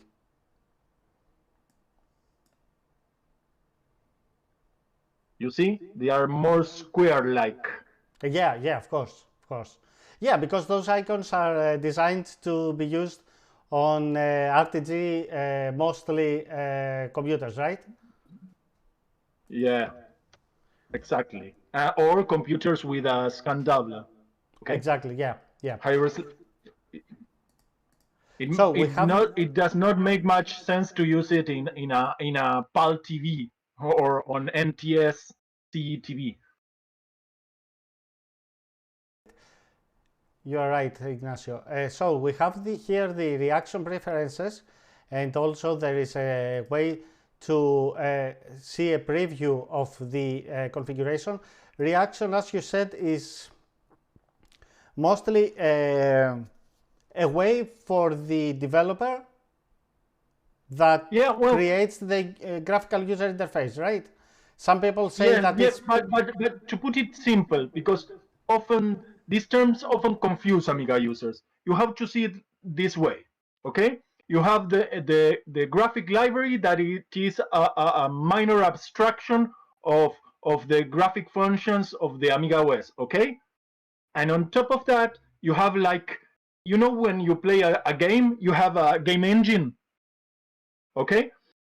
Do you understand the concept of a game engine? When on AmigaOS we have Intuition, which is a kind of game engine to understand its functionality. Okay, and on top of that, this game engine called Intuition uses certain resources. Okay, to put the close button or gadget, like we call it. Okay, and all those graphical things we use in the windowed environment. Okay, and these things called gadget are stored in libraries. Okay, Reaction is a set, a complete set of these libraries that try to renew the look of AmigaOS in that sense. I hope I explain it a bit more simpler for the average user to understand what is reaction. Okay, so do you understand that it is basically the visual elements that compose the interface on this engine that it is called Intuition. Okay. Ignacio, correct me if I'm wrong, but we had a lot of years ago. We had Class Act. Is Reaction the successor of Class Act? Exactly. It inherits. Well, Class Act was the first version when it was developed by a couple of Amiga developers back in 1996, I believe so. And then it was later used for AmigaOS 3.5, later on 3.9, and later it went to the PowerPC branch of the AmigaOS, which still uses reaction, of course, and of course in AmigaOS 3.1.4 it was absent, but fortunately Hyperion, with the money that got from the sales of 3.1.4, acquired the rights of these reaction interfaces from these original developers. So we got a developer, a very talented developer called James from down under, from Australia.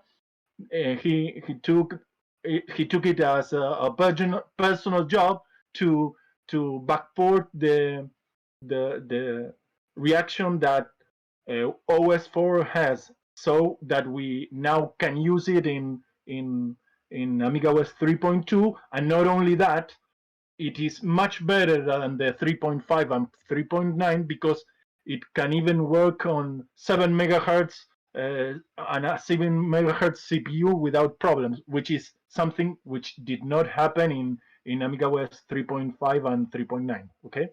Yeah, and just to give people to understand what that means, it means that with the reaction you can run all the applications that were developed for 3.9, for example the AmiDoc, or other applications that use reaction, like the AWEB, AWeb, the browser that uses reaction, but you can't use applications that were implemented for the Magic User Interface, the MUI, because those applications were implemented with MUI in mind, so you still need to install on your system, on AmigaOS 3.2, MUI. Am I right, Ignacio? Yes, you're right. You have to look at it this way.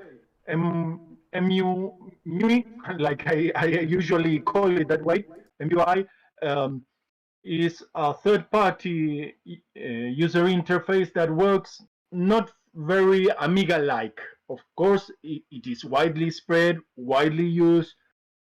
I have nothing against it, but it really puts a strain on low-end systems. And we usually, in the 68K architecture, we don't have a lot of resources, so we need to be very careful what we choose.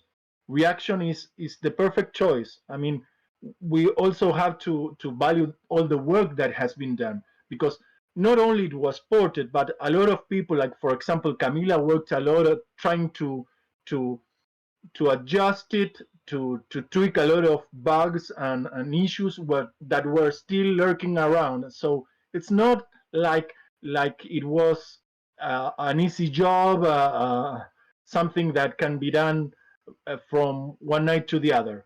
It does provide an enhancement. Yes, you have a MIDI sequencer, for example, also, that it is quite good. It is called Horny 68K.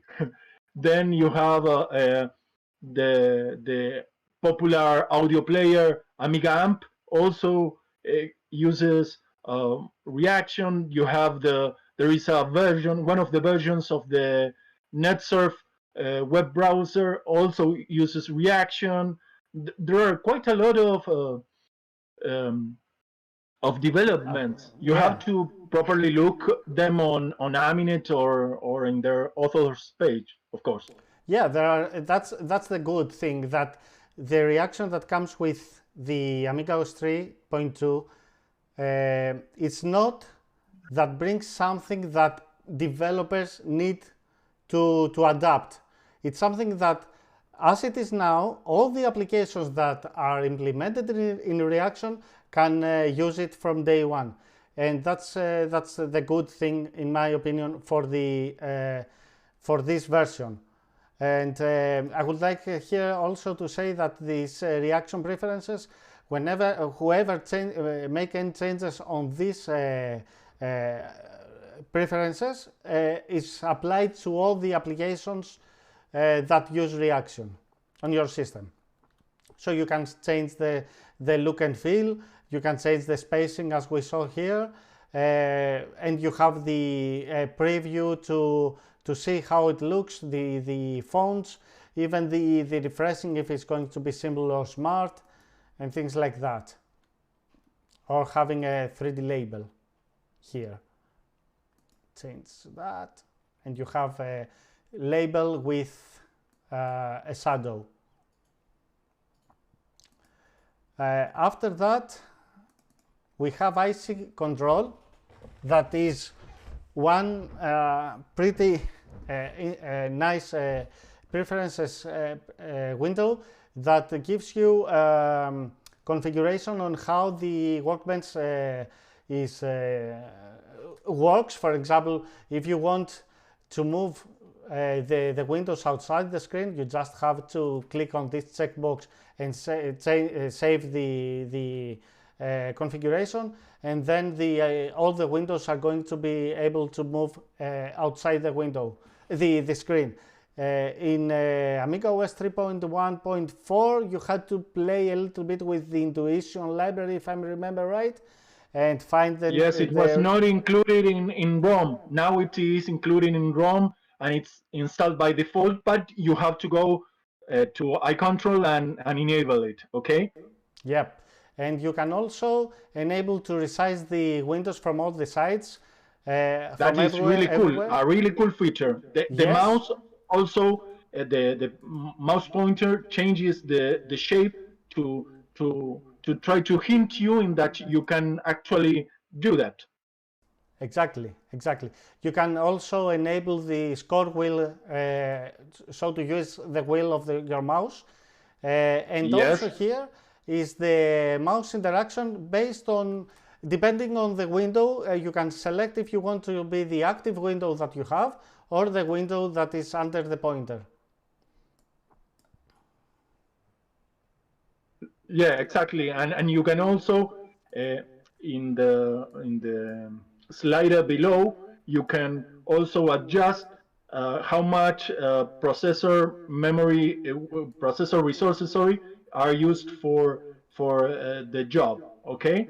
Yes. Of the pointer changing.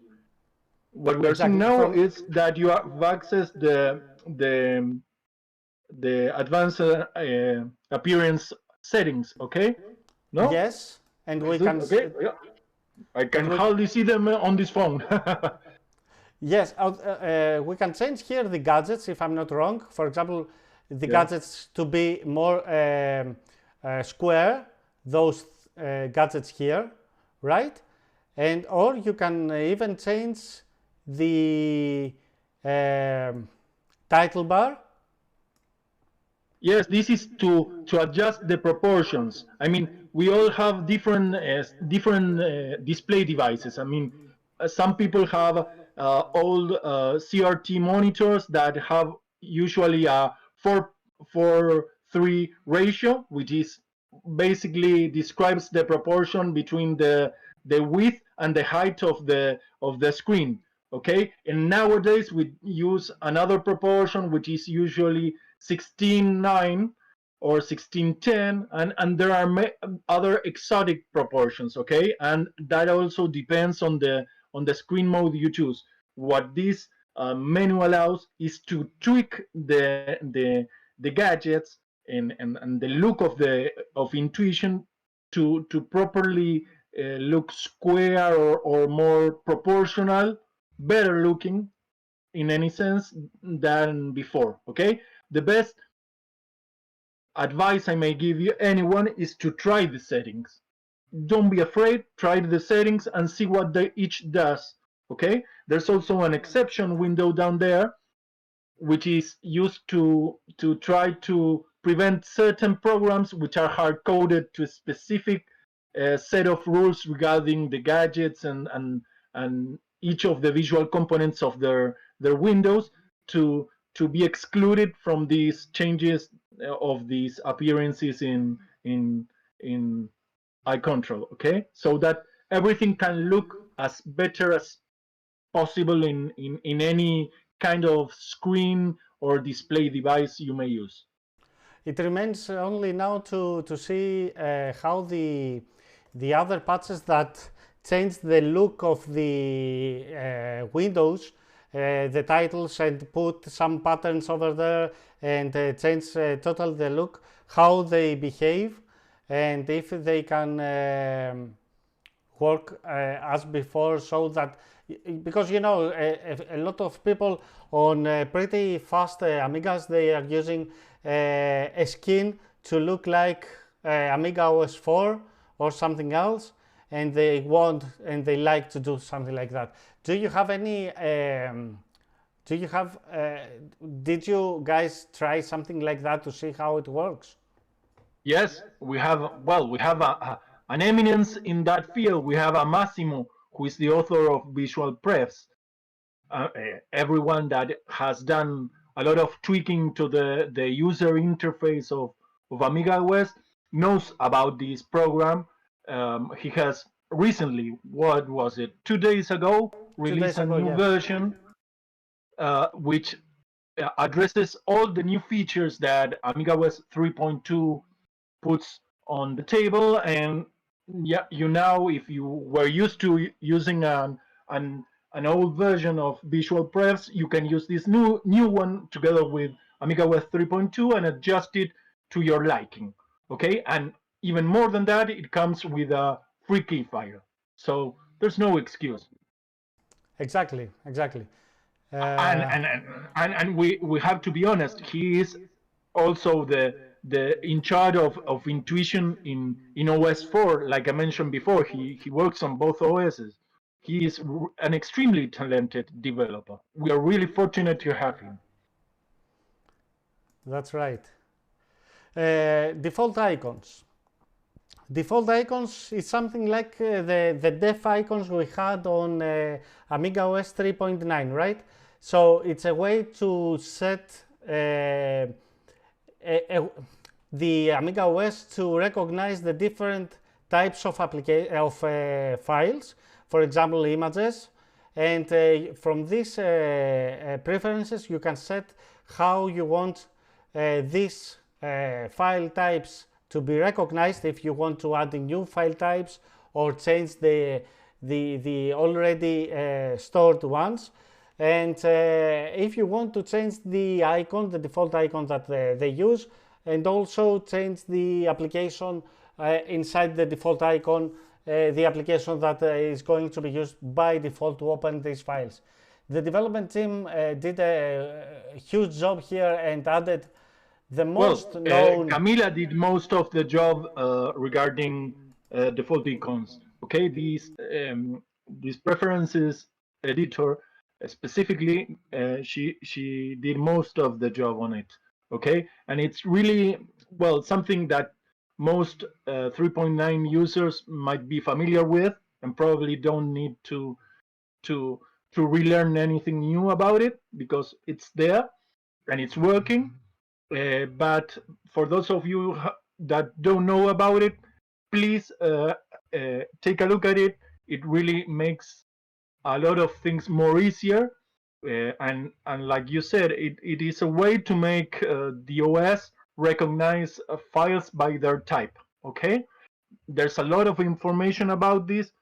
You can even press the help button on your Amiga or the page down key if you are using an emulator, and you will get the exact help page, which might help you to understand the concept and how to trick these specific settings on the default icons preference editor.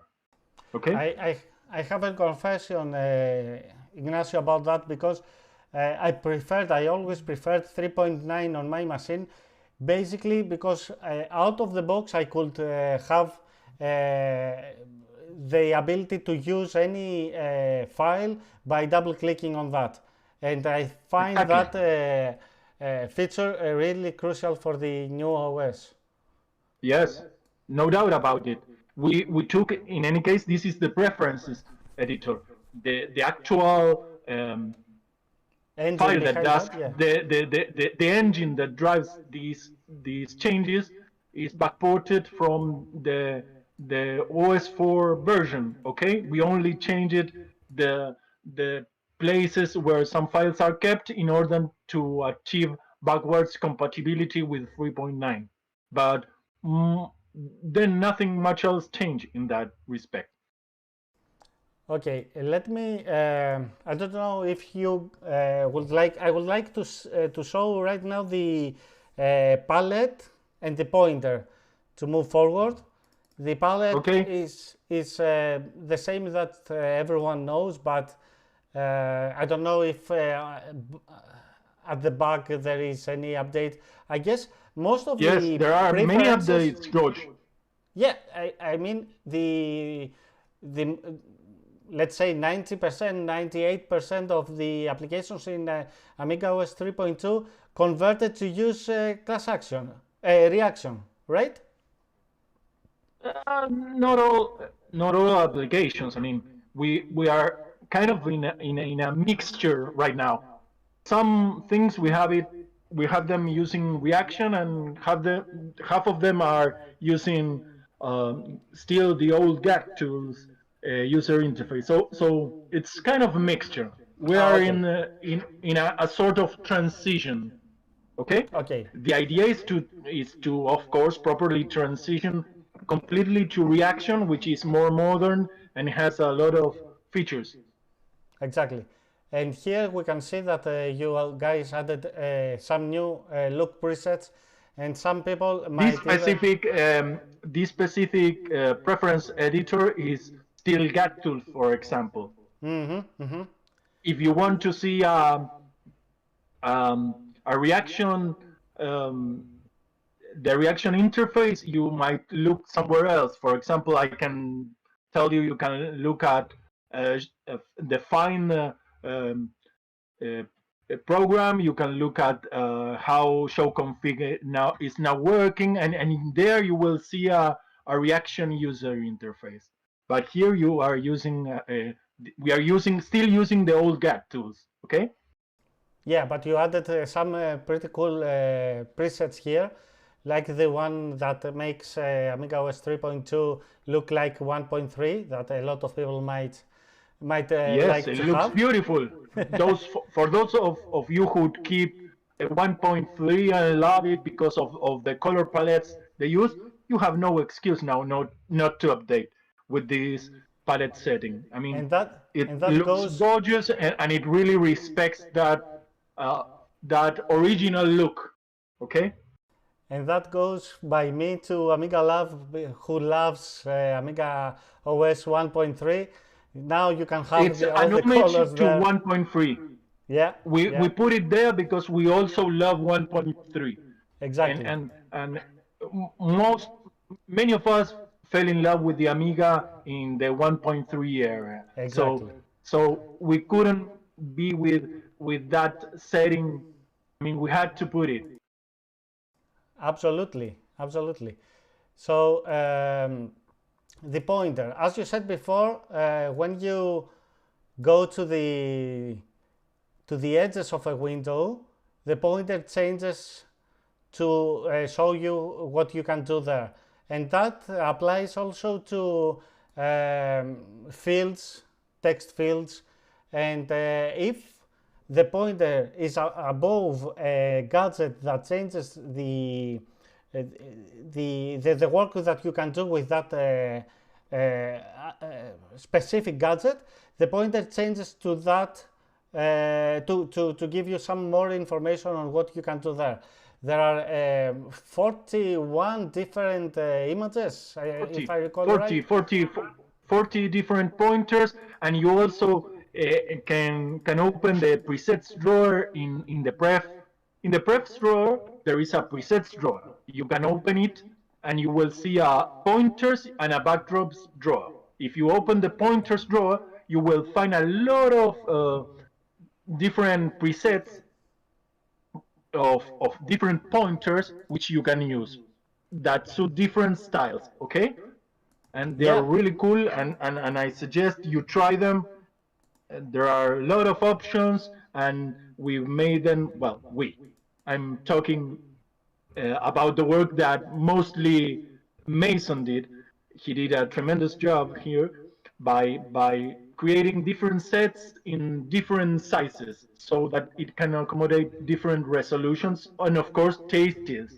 So really, there's really good thing. Yeah, like you're showing now, they look really great, and you can Exactly. find the big and bigger settings of them, so they can probably fit better under some resolutions and screen modes. Okay. Exactly, exactly. Tremendous job here as well. And Yeah, but of course the pointer and preferences has been really overhauled by both Mikhail and Camila to properly cope with all these new pointers. Okay. other than that, would you like to show, to tell me to show something else from the preferences folder? Yes. Yes. You might go to font, please, to the font preferences up in there. It's in green. To which one? Font. Font, Font yes. preferences. Yes. If you go up, your mouse up, it's the third icon. Yeah, that one. If you go to select workbench icon text, yeah, click on there. If you see there's a cycle gadget. Yes, that one you have just touched. There are two new options for shadow and outline settings for the workbench icon fonts. You can choose them and see the result. They really look good and provide an interesting way to showcase your workbench. Okay, this was a feature implemented by Mikhail, if I'm not wrong, and it's Nice. really good looking. Then we can also go to. I'm going too fast. It seems you are No, no, still no. playing with. Well, To, there are a lot of options, and you have the main thing is you have shadow and outline. Okay, then you have workbench preferences. I exactly. don't know if you want to go there. You just click somewhere else. Workbench preferences. It's the one in the corner. Yeah, that one. If you go there, you will see a lot of new things. For example, Um, yeah, the yeah, drawers text here, for example, is when you have the windows, the folder windows in columns mode, and you want to have the drawers at the top and the rest of the files at the bottom. You can change it here, or otherwise mixed the drawers at the bottom or mixed between the files. yes, it really, what it does, it just configures when you set a window to be shown in text mode, here you configure how are the drawers shown. If they are shown at the top, at the bottom, or mixed. Okay, that's it. Usually most users don't use it in text mode, but just in case, there's a setting there to configure that thing. Okay. What you mean? I use the text mode a lot, especially Yeah. on folders with a lot of Well, it's files. quicker. It's quicker because you don't show icons, so it's That's quite quick. exactly, exactly. Guys, do Yeah, you but have any I questions? qualify you as an advanced user, not as an average user. I would like guys on the chat, if you have any questions or any specific things that you would like me to show you, please tell me. And of course, you can change the screen title and Yes, show the information that you want. And you can also add here environment variables that are set on edge. yes, that's really cool because you can configure it to show whatever you want with my HP. I don't know. Uh, I don't know. Some people have used it to show the temperature of their processor by using a hardware expansion and picking up the temperature and throwing it into an environment variable and then reading it and having it display up there. So it's really cool. It offers a lot of options and a lot of functionality. Exactly. And some audio players write environment files and you can use that to show the title of the song that you are listening or something like that. If we Yes, move exactly. forward, Yeah. sorry, yes, Ignacio. No, I was saying that it's really a really configurable setting, and there's a lot of things that you can do. I mean, it depends on you and your imagination, and there are no limits. Let's go to the system. There is, as we said earlier, there is find. It's a new application here to find files in your partitions, hard disk, or floppy drives. You can set something here. You can set from this whole checkbox if you want to check to search for the file that you are looking for on every media that you have mounted on your system right now, or on a specific media or a partition. For example, here we have the system, and you can check and search for files based on the name or the content of the file. For example, if I write here list and press start, it finds on this specific partition the file that I'm looking for.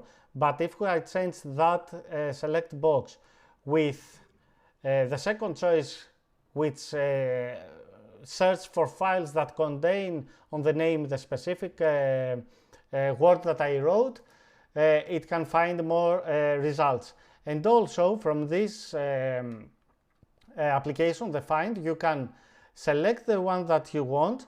If it is a text file or an image file and you click on view file, you are going to multi-view is going to show your that file, or click on open drawer and you are going to open a window on Workbench where this file is available.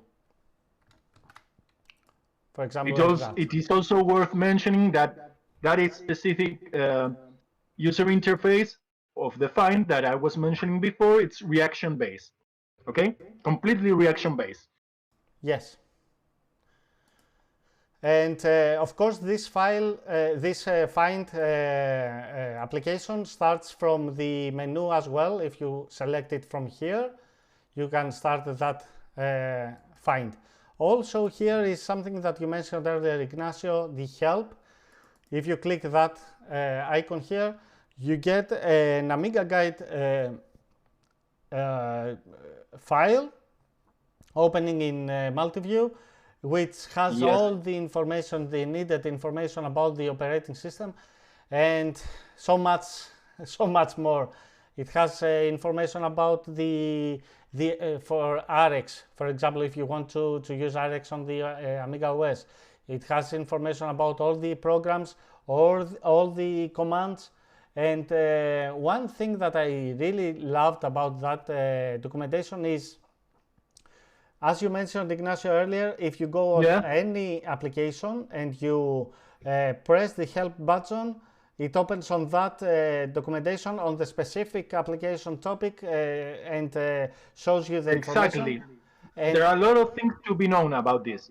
Let me explain a bit. You can, in the Amigas, for those, I know that many of you use emulation, but Amigas also have a specific help key in their keyboard. So if they press their help key, this automatically this Amiga Guide web page gets launched, okay, with all the help system. So just by pressing the help key under emulation, this is the page down key, okay. You can also call this help system from, for example, if you have already opened a preference editor like we were showing before, you could also press the help key or page down like I told you, and it will launch the specific help for that specific preferences program, which is really good because no one really remembers all the options. What do they do? Then you can also call it from the shell. If you have a shell or CLI, whatever you call it, you can type help space and the name of any program, press the return key, and you will see it pop up the Amiga guide corresponding to that and showing you the example. There's also one more thing to note. If you look at carefully at the Amiga guide, which holds all the files, you are seeing also two things. You're seeing images inlined in the Amiga guide, which is something that didn't exist before. This has been implemented by Camila, working on that, and like you just shown in the case of the find example, that's another feature which is which Henrik created, which is a data type for glow icons, which allows us to show icons like they were pictures, which makes them quite handy for these exact purposes or any other that you might want to do, which is really great and makes it for a more flexible operating system. The idea behind the help system is to cover those topics which are quite difficult to master by anyone and that we often forget. Okay, it is quite complete. It contains the entire commands are listed over there. It contains preferences. It contains even additional information about programs. So have an in-depth look and you'll probably get acquainted much more into what is 3.2, what is it about, and be able to harness more the power that 3.2 brings to us. Yes, it is not an exaggeration if we say that if you don't know how to use and what AmigaOS is able to do, go read all this documentation, then you will find out exactly how things are done and how people wrote all the information there, so that you can understand why this happens this way, or whatever you need is in that document. It's exactly. It's tremendous amount of job that no other operating system provides that so easy, with so easy access to find it and use it. Yeah. It's been a lot of work from everybody. I mean, let me go to users get to enjoy it.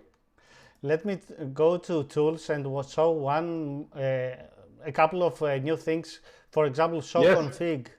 Here, the show config is also changed to a reaction window and have all the information available in a better looking way. And if I'm not wrong, if you go to the same window and open the shell, if you open it from the shell, you get the old behavior. Yes, exactly. I want to show you two things here. If you have a shell and you grab this icon and drop it to shell, you get the path, the whole path and the binary, the file available there to use it. And if you click on enter, you get the old report. You need to click on the window first. Yes. You get the old version if you want to copy paste it and send it to someone, or the new show config is in a better looking way to have all the information here, which is very nice.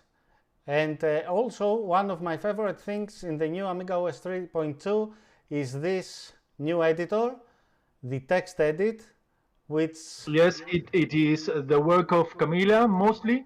She did it all by herself. It was her pet job, and it is really great. I mean, you can have tabs. It makes an extensive use of reaction, and thanks to that, it has tabs It has it can be configured to have line numbers.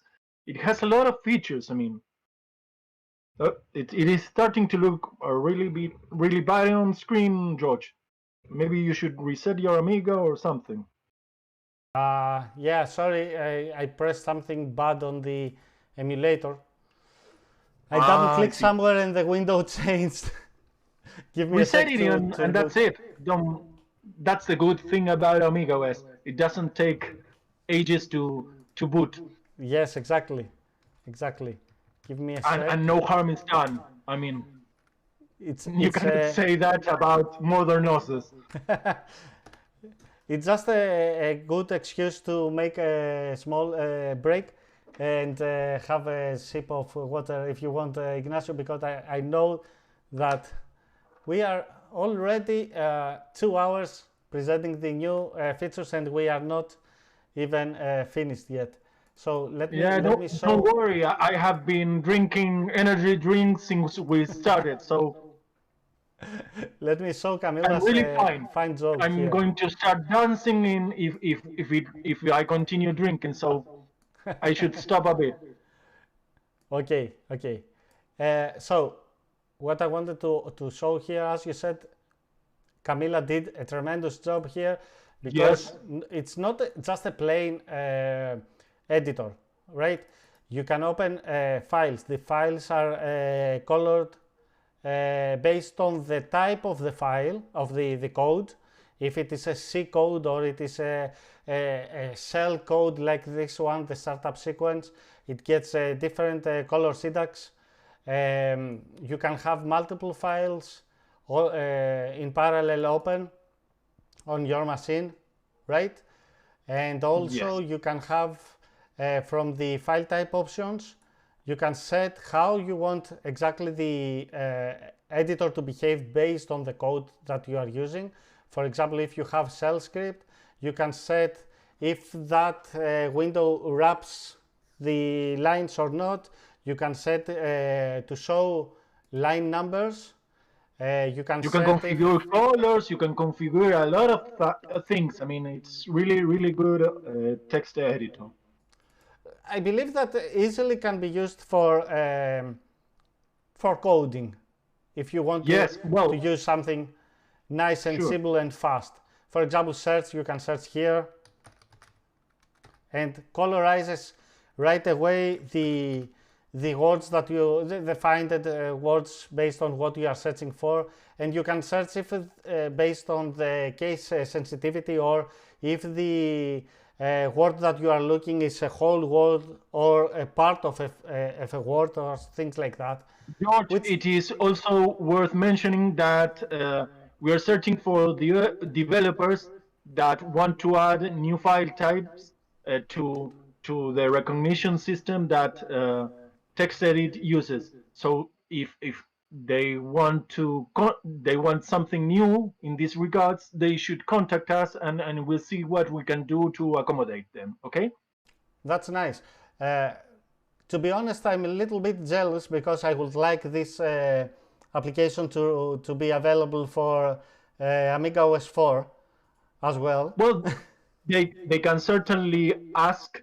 I mean, they have, like I've already said, Olaf and Massimo work on both operating systems. So and even then, you can any OS4 developer can come and say, hey, can I take a look or use this code, and we'll probably get a they will probably get a positive response from us. That's great. I hope sometime it's going to happen. And here we can see what I was saying, that if you are on a text editor, how the pointer changes to show that you are in text mode and you can write something there. And close, of course, the tabs here. And other than that, on Workbench Startup, we have a few nice things here. For example, we have Assign Wedge, which is an application that is useful in cases you some application requests a partition that is not there, or a disk that is not available. To show that, I will do. Yes, that is the work of Chris. That not only he worked on the show config reaction interface, but also on this assigned wedge really handy utility or commodity, like you would like to call it. I mean, depends how you see it, but anyway, it's a handy thing for programs which have already a pre-configured volume assigned to something, and this allows you more flexibility in that sense. Exactly. It is useful always on every time that I was installing an AmigaOS 3.9. I had that feature by installing a similar application from the Aminet, if I'm not wrong, to do exactly that thing. So yes, I believe there were lots of patches. The advantage is now that you don't need patches. You now have an OS-friendly program that is doing that job. So this is ideal. Exactly, about that. I know that the AmigaOS 3.2 has a lot of patches, or let me rephrase it. It has a lot of features that previously we were using patches to have them on OS Yes. 3.9, Yes. increasing the installation of 3.9 a few hours just to add the extra patches and the extra Boeing bugs and whatever. And in AmigaOS 3.2, they come with the OS, and they are implemented in a way that are absolutely friendly with the rest AmigaOS, right? Yes, we realized many users find it useful to use those patches, but these patches only generated conflicts and instabilities in their systems. But since in 3.2 the focus was on the user, so the idea is to make life easier for every Amiga user, and so we took those hacky patches that could generate issues and said, well, can we clean this up and make it OS friendly and implement it within the OS? And that's what we did mostly. Of course, there are some things that couldn't make it, but Hello guys, can you tell me if you can hear me just fine? Your mic is muted. You probably need to refresh the screen.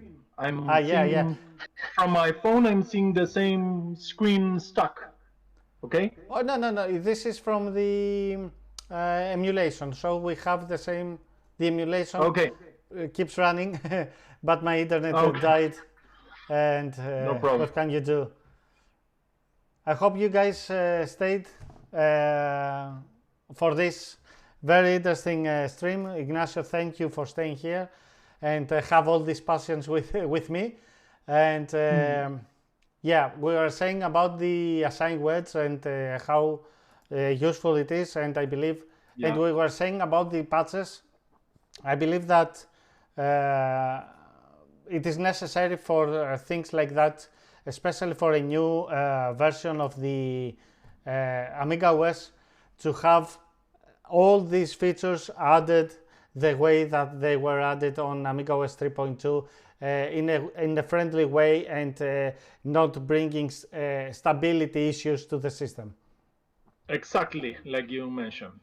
And if I'm not wrong, one other patch that most of the users were using was Happy Env or something equivalent that saved chip RAM and based on the environment variables to be copied to the RAM only when they were necessary, right? And that's also inside the AmigaOS 3.2. Yes, and it's already active. You don't have to do anything to make it work, and it's really something good from the chip RAM saving point of view. I mean, it was something implemented by Thomas Richter, and it is really a very good addition to the OS. in that sense that the more humble Amigas can probably make better use of their chip RAM and don't have it wasted like And it usually. let me mention here that the FAQ in the Help Amiga guide also includes a lot of information about which patches are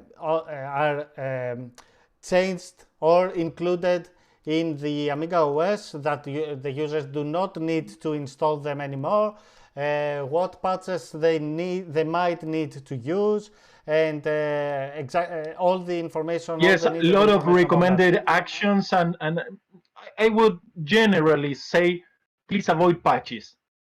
Patches bring instability, and they most likely are old and probably prone to generate issues when the structures of the OS have changed, and more even, they may duplicate functionality that already exists within the new operating system. So please be careful, do not assume anything. Read the frequently asked questions text we provided. It is quite complete, so read the manual. Okay? So it will be wrong to say that if someone or a lot of people need a specific feature that comes with a patch, it will be better to come to you and ask about that so that we can have on a later point implemented for the AmigaOS 3.2. Since the development continues, it's not something that you released and okay, we don't care anymore, like it happened Yes, a lot of years ago. it's really important that we get the feedback from you, the user, and to guide us on what you find interesting in pursuing and what you really don't like. I probably there's gonna be some few things we hope that you don't like, and we need to know which ones are, why, and see if there is a consensus, a general consensus on that disliked things, so that we may get rid of them or change them in a way that they are now that they could be in the future more profitable for the user. See, the thing is, we need the feedback from you, the user, to tell us, okay, this is fine, we need this, we need that, and of course, a single user asking one feature, it probably won't get done. But probably if the user proposes that and it makes sense to pretty much everyone, it will be eventually part of the roadmap we take looking into the future. Exactly, and the users can find you where in forums where they In could. forums, we all hang in forums, in different forums, uh, uh, where usually all Amiga users hang. I mean, probably in all related Amiga forums. In someone might go to Facebook. I don't, but each has their own tastes and preferences. But we usually hang more around Amiga forums because they seem to us like the local bar where we can get and have a conversation directly with with each of you as each user, and also developers that have doubts on some things and want to state their points on some things or whatever. So please talk with us. We are willing to listen. We need your feedback. We are not gods. We don't know everything there is to know. We only try to do the work not only for us, for our benefit, but for yours especially. Because And together, as I was mentioning before, together we make an ecosystem that is really working for our platform, for our love that it is the Amiga. So it needs all of us involved in all our capacities. yeah, and that is proved by the developers that are in this stream and the threads that I know that exist in English Amiga board forum, and people can come on Hyperion forum to contact you as well if they want. There is a comment here by Simon Retrim. He says, Ignacio, I already asked you about quite a number of patches on English Amiga board. If you want to know the rationale behind my questions, I'd be happy to tell you more. I didn't say more in the thread because I had the impression that questions about patches were not welcome. I really don't know. I would have to look. In any case, the patches are detailed and addressed in the frequently asked questions.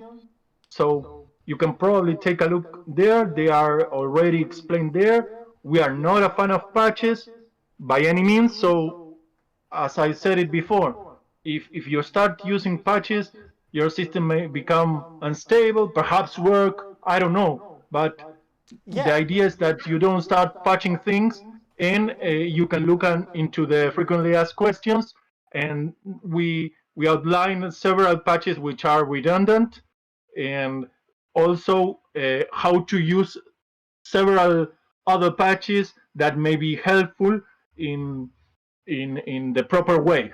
I mean, but beyond that, we really don't want to delve into patches. Patches is a bad habit in the sense that it really makes a complicated user experience, and more importantly, it complicates support. Ignacio, have in mind that for a long time the AmigaOS was pretty not updated, and people tried to solve problems or bring features to the AmigaOS, and the only way that was to be done by patches. That's logical that people are using that. No, not only that, but some patches have great ideas behind. Yes. You don't have to dismiss them just for the sake of being patches. I mean, some concepts behind patches are really great and really worth pursuing in a proper way. Exactly, and I would like to mention here that every patch doesn't work on every system, and your work is to provide an operating system that works the same way on all Amigas, but the patches behave differently based on the hardware, so you can't do all the things out there. Not only that probably in most cases they rely on structures that previously existed in older versions of the operating systems. So we cannot, we're not, it's like adding guesswork into the mix. So the results are really unknown. Most of the time they do work or seem to work, but we don't know for sure. And then when you ask for support because you have a problem, because you use a set of patches, how can we know or distinguish that the problem is an authentic OS problem, or is it a problem brought by one of those patches? There's no way. So that's why I mostly suggest don't use patches. Exactly. That's the real. Try not to use them. I know that you are tempted and probably grew up. You went on using them for decades, but I'm really against them for those reasons. But of course, it's your decision, it's your machine, you use whatever you want. Absolutely. Let's continue with the next thing that I would like to mention here is async workbench, which we have seen on AmigaOS 3.9 that add an asynchronous feature on Workbench. For example, if you want to copy files, the whole Workbench... If you want to delete also... Yes, exactly. If you want to delete any file, you can also use it. It also has a lot of features. I mean, not only copy and delete, but you can also use it. For example, there's a gadget that appears when you go to the Workbench execute menu. It appears a gadget where you can go and open a requester and select the file you're going to execute. It has a lot of functionality. It is like a plugin to understand its function, it's like a plugin to Workbench. It enhances it. And doesn't block the rest of the workbench to be used in parallel. That's Exactly. the more obvious thing that users see on their workbench. Exactly. And after we will talk about auto-arrange icons and menu tools, but before that, the def icons is what we discussed earlier about the recognition of the different file types with the preferences program that we saw earlier. The reaction workbench info, do I call that right? This one here is one application also that comes in a way from the AmigaOS 3.9, not that you had that code, if I'm not wrong, you wrote the whole thing from the scratch, or you got it from the code from AmigaOS 4? Yes, it was brought back from OS 4. It has a lot of enhancements if you compare it to the previous 3.9 version. This comes from OS 4, and it is quite much more advanced in that way. And what it does is pretty much this window that we see whenever we select an icon and request the information. Okay? Yes. And it has a lot of options to explore. So you can get the version number, launch on the icon editor. You may change tool types. You may do a lot of things in there. So please explore it. If you have doubts, like any program, including the operating system, remember you can just open a CLI shell and type, in this case, reaction workbench info, help reaction workbench info, and the exact manual page will appear and will explain you what can it do. Exactly. Okay. And yeah, it's one of my favorite tools. Totally. And this is the reaction workbench info. Now we have menu tools and auto-arrange icons. And I left them last because I want to give people to understand what exactly they do. Menu tools is both of them are RX scripts, and I would like to show that by using the text edit, right? And open them to show people that these are two plain RX scripts that can be a lot of help. And you can edit them to adjust them to your needs. They are explained, self-explained. So that's the advantage. The menu we set them with a common functionality, but you are allowed to touch them, tweak them, and adjust them to their needs. Menu tools, they are separated because both of them, they add here some selections. First of all, the auto-arrange icons, which has also a shortcut, a keyboard shortcut, and the help. The help comes from this menu tools script, and the auto-arrange icons from the auto-arrange icons script. They are separated in case someone wants to use only one of them, right?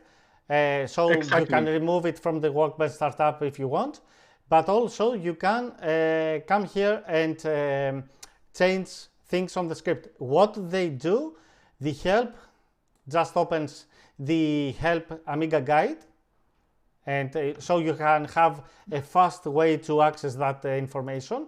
And the auto-arrange tools, the auto-arrange icons, arranges the icons on the active window based on their name, and reorders that, all the files, and also changes the window size, and snapshots the window and the icons positions. This is something that someone can find if you check it on text edit.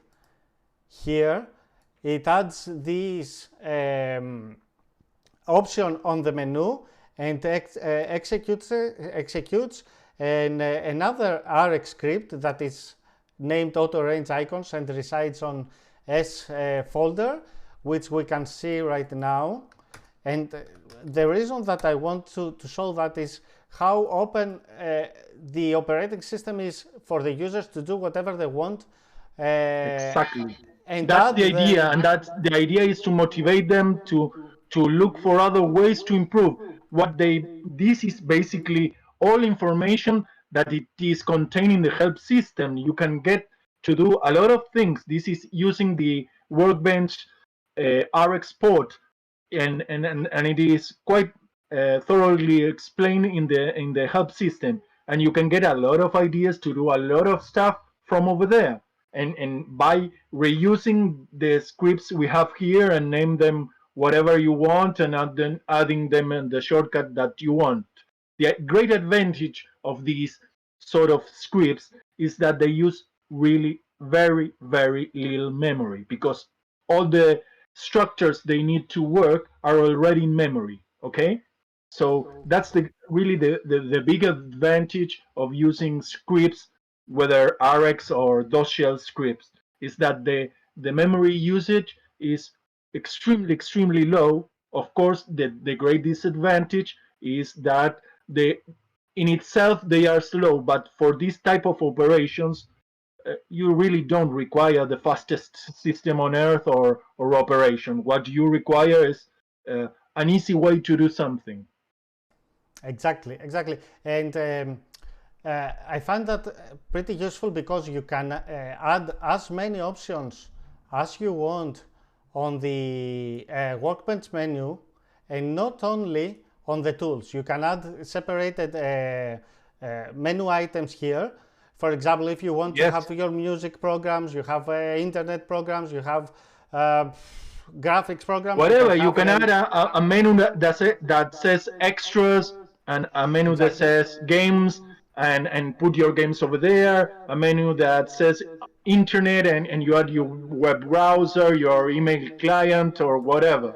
It's kind of add shortcuts on each and every selection, which makes it even faster, and that replaces the need to use something like Tools daemon, for example, that we have seen and this before. And this is the thing. This is completely compatible in the operating system sense. To the other ones are usually hacks and don't properly work within the OS. I mean, and this is a clean way of doing it. Absolutely. That's why I wanted to show that to people to have that in mind, because it's pretty useful.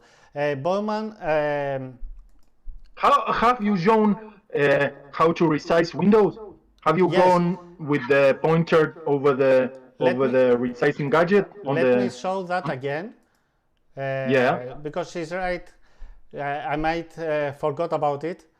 And yes, if you have enabled these things on IC control, I control, sorry, here resizable from all sides, okay, then you can have the resizing from each corner or side of the window, like that, even if that window is out of the screen. And if you want to maximize it pretty fast, you can keep the shift button on your keyboard pressed and click on the gadget on the zoom gadget, which makes that window maximized, which is pretty useful. I use it all the time. Yeah, it's really handy. It's a really handy feature. And one other thing that I love about this AmigaOS 3.2 is the shortcuts in the menu. Every selection,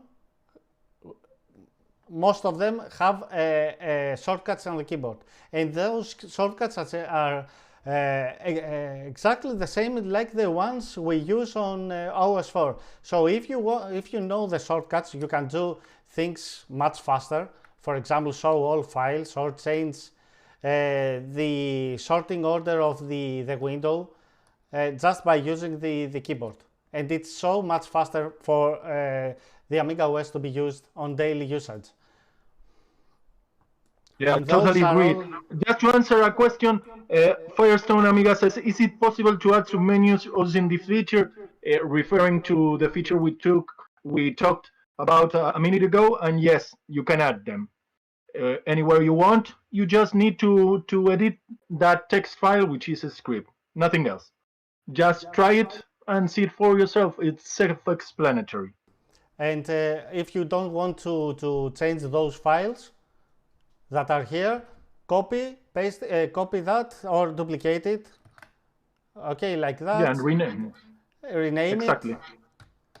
it. Like that. And create here all your items.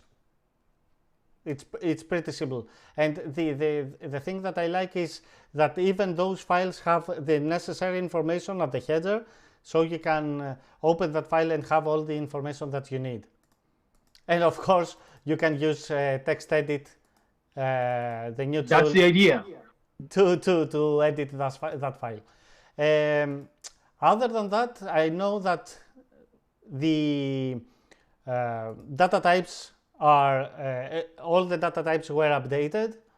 Yes, and we have a lot of new data types.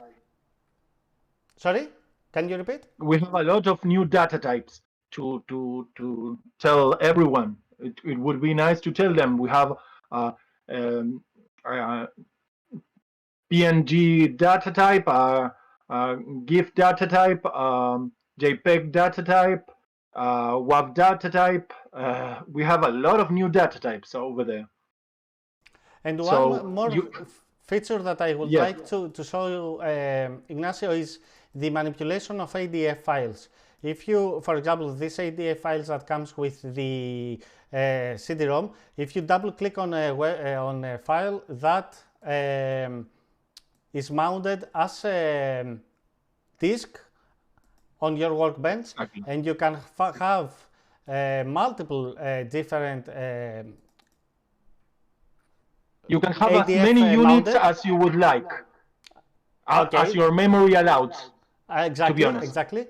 And the mounting is pretty fast, as you guys see here.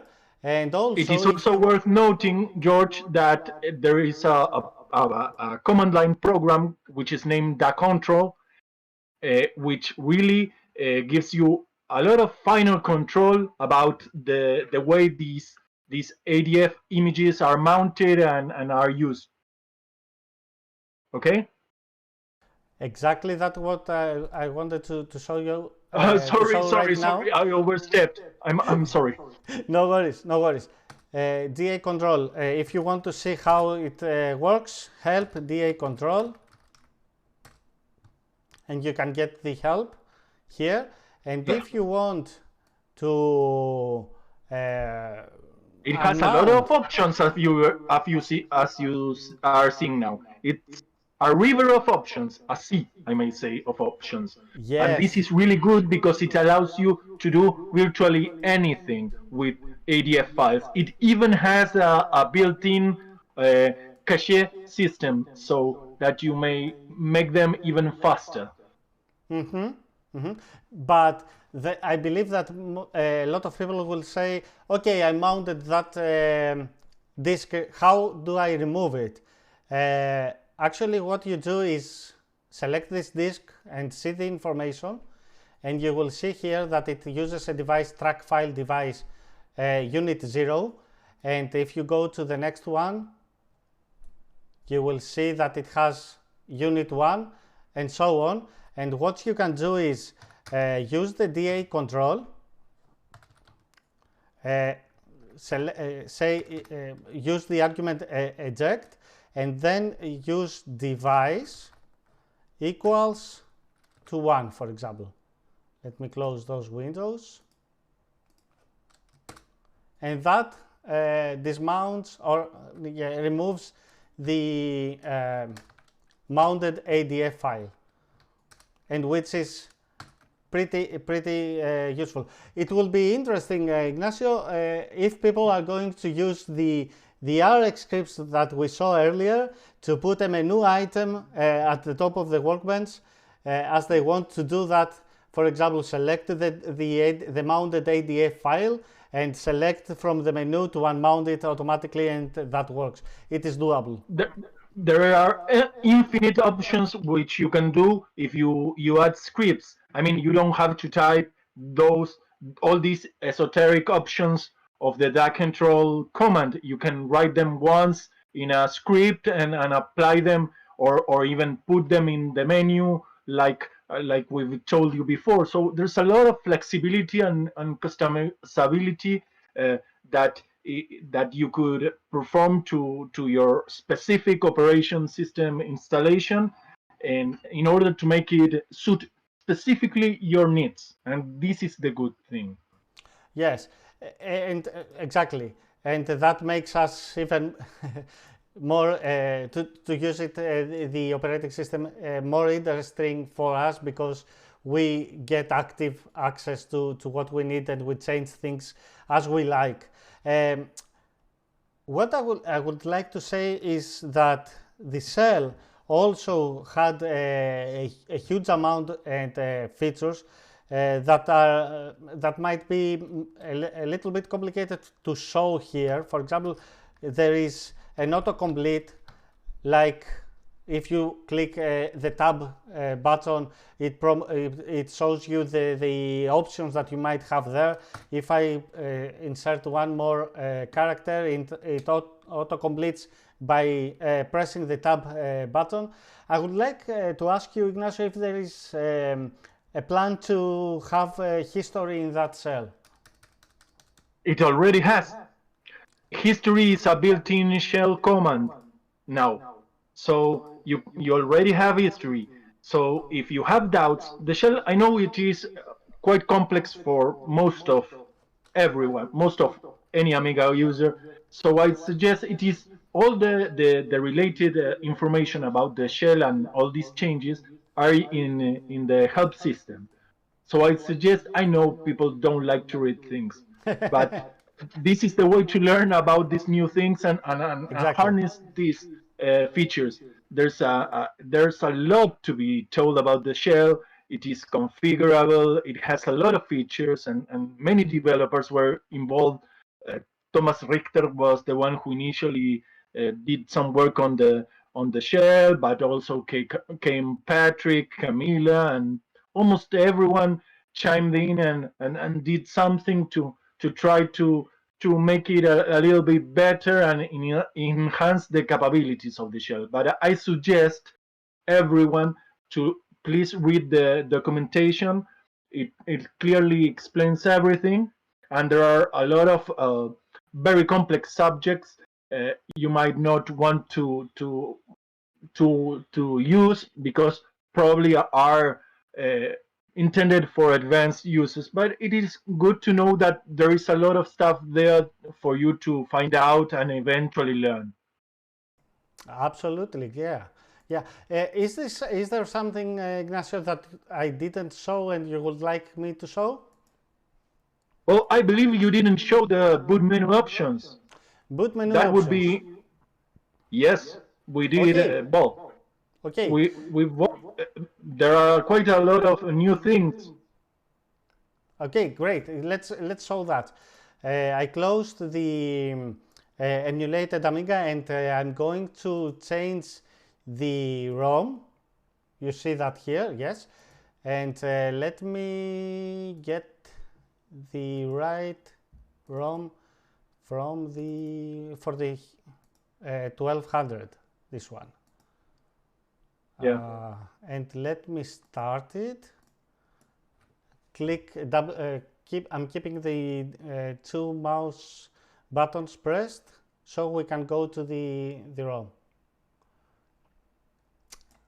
Great. Here we have the version of the Kickstart. And yes. Let me say that in expansion board we have the information about the expansions. Yes, we've added a couple of columns, if you've noticed, that weren't there, but nothing. We've also added shortcuts. to most options, which weren't Yes. also there. Okay, And this was the work mostly of Chris, our developer, which really enjoyed the work over there. we can still boot with no startup sequence because Correct. that was something that people asked. I don't know And why they suggested that it wasn't there, but it is there, and it works. exactly. We have those options on display. We have also double net scan and double PAL. And Yes. on boot options, we have a lot of new stuff to see. Would you like to Yes. inform people about these options here? Yes, no problem. Look, disable CPU caches is an old option, but it's worth explaining it again. It basically disables data and instruction caches on some processors. This is to provide or to retain compatibility for software that may have problems dealing with those caches. Okay, that's that specific disable CPU caches option. Below that one, you can see which one checkbox there that it is already checked that says update ROM modules. It simply, if you click it, you disable the ROM update mechanism of the system startup module. This is a special new module that dynamically on the fly updates some of the ROM modules we have in the operating system. Okay. Then we have below that we have the failsafe boot. This is a kind of, for those who are used to Windows, a protected mode for the AmigaOS operating system. What it essentially does, it instead of executing and starting the machine and executing startup sequence, it executes another script called startup failsafe, which in essence reduces the amount of components loaded and executed in order to provide a more robust environment for maintenance and troubleshooting operations. It's really like a protected mode version of AmigaOS. And if I'm So if not you have wrong, troubles, it's good to use it. and if I'm not wrong, that startup failsafe doesn't use the user startup sequence, right? Yes, The script. you can even look at it. Have a look at it. It is in the S directory of your system. So please open it and have a look at it. It quickly explains what it does, what it really avoids, in order to provide this minimal workbench to do the necessary things to really restore the system to a functional state. Exactly. And the trace startup sequence? This basically the shell will prompt when it starts the executing the startup sequence. It will do it in a line by line basis and ask you for confirmation. This is a way also to to try to trace down any issues. Usually when the Amiga boots, it quickly goes through the startup sequence, and if there's some error, you don't know where the error is. In this way, by enabling this option, you can execute line by line slowly and see what the result is and understand where is the problem, which line causes an issue with your system. Okay? Then we have the enable system log option. This one, what it does, it captures the output that would usually go to the serial port, and it puts it into a file in RAM called syslog. And it will also log any command executed by the shell. Okay. So that you can read it later and find possible problems, right? Debug your Exactly. system. Most users don't have a null modem cable and, a, and another computer sometimes to troubleshoot or debug whatever, and this enables you that. It's something. My question is a little bit more technical, but is it something like what sashimi was doing? I mean, it replaces that usage.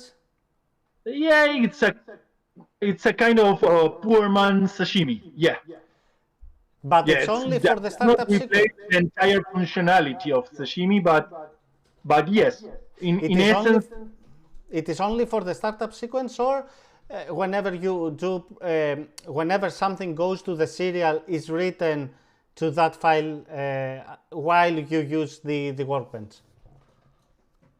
well, you use the workbench, but you have to use programs that are logging things. Not all programs emit debugging output. Okay, the program has to be specifically set for that purpose. Exactly, exactly.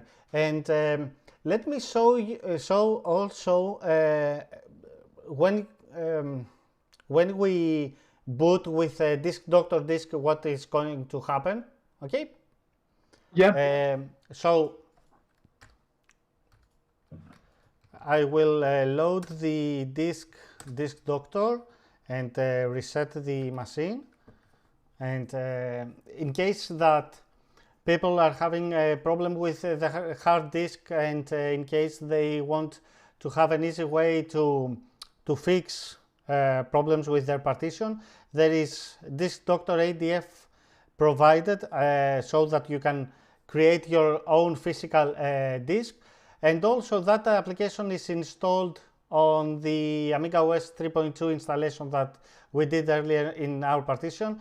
When you boot with this doctor disk, you see this information here. Actually, the first one is the running the avail command. It gives us information about the memory, the available memory, and then we can run disk doctor to examine the hard disk in case it has issues, and fix it, right? Yes, Am I right? exactly. It is worth noting that this doctor is the work of Olaf. It is his beloved son, and Yes, he has continuously been developing it since 3.1.4. exactly. And if I'm not wrong, this doctor supports FFS and PFS, or only FFS? Only FFS in all its variants, but not PFS. Not PFS, Okay, only FFS. not Right. PFS. Great. Only FFS in all its variants with long names, short names, and but no, it does not support operating system file systems which were foreign or made by third parties. Okay, just to Great. make it And a Olaf, bit clear. and Olaf is on the chat all the day today, and thank you, Olaf, for that. And Yes. he's totally going to answer on questions about this doctor. I just liked this Latin saying here because I found it interesting, which is a Latin medical Yes. saying, right? Which It's part of the oath doctors take. exactly, exactly. And that means, in case someone finds it interesting as well, it means that first, do not harm, try to not harm the patient. Secondly, be careful. And third, cure the problem. And yeah, it's a nice touch, which if we press enter here so that it starts, it does 11 steps by checking the blocks of the volume, and checks all the takes all the necessary information to find where exactly is the problem and fix it at the end. It And I does hope not that no attempt one will to need it. fix it. Curare, it's not there yet. Curare, it's not there. That No. part. Fixing, no. it diagnoses the state of the file system, and it allows you to rescue the files that are there into another volume or partition or disk that you might have. Okay, but it is the most thorough tool that has ever existed on the Amiga OS file system to perform this type of operation. Okay. Okay, to be honest with you, while I was beta testing, I never had a chance to use that tool because I never had any issues with the... Well, it is there. We hope nobody ever uses it because everything is fine. But when your precious data that you have or your files that you were working within your spare time and it was a lot of effort might be compromised, it is a great solution to make to rescue those files and put them in a safe place. It's great for that. Yeah, because there's no worse thing than losing your precious your files. beloved work. Yeah. But always, guys, do backups. Take backups of your please. work. Ignacio, I'm pretty sure we covered most of the things that I wanted to show about the new version of AmigaOS 3.2. Please tell me if you would like to discuss something else or add. If you guys on the chat, you have any questions, feel free to shoot. I don't have problems. It would be nice to answer questions someone might have. Yeah, totally. If someone wants to see something, I'm going to boot again the installation that we had.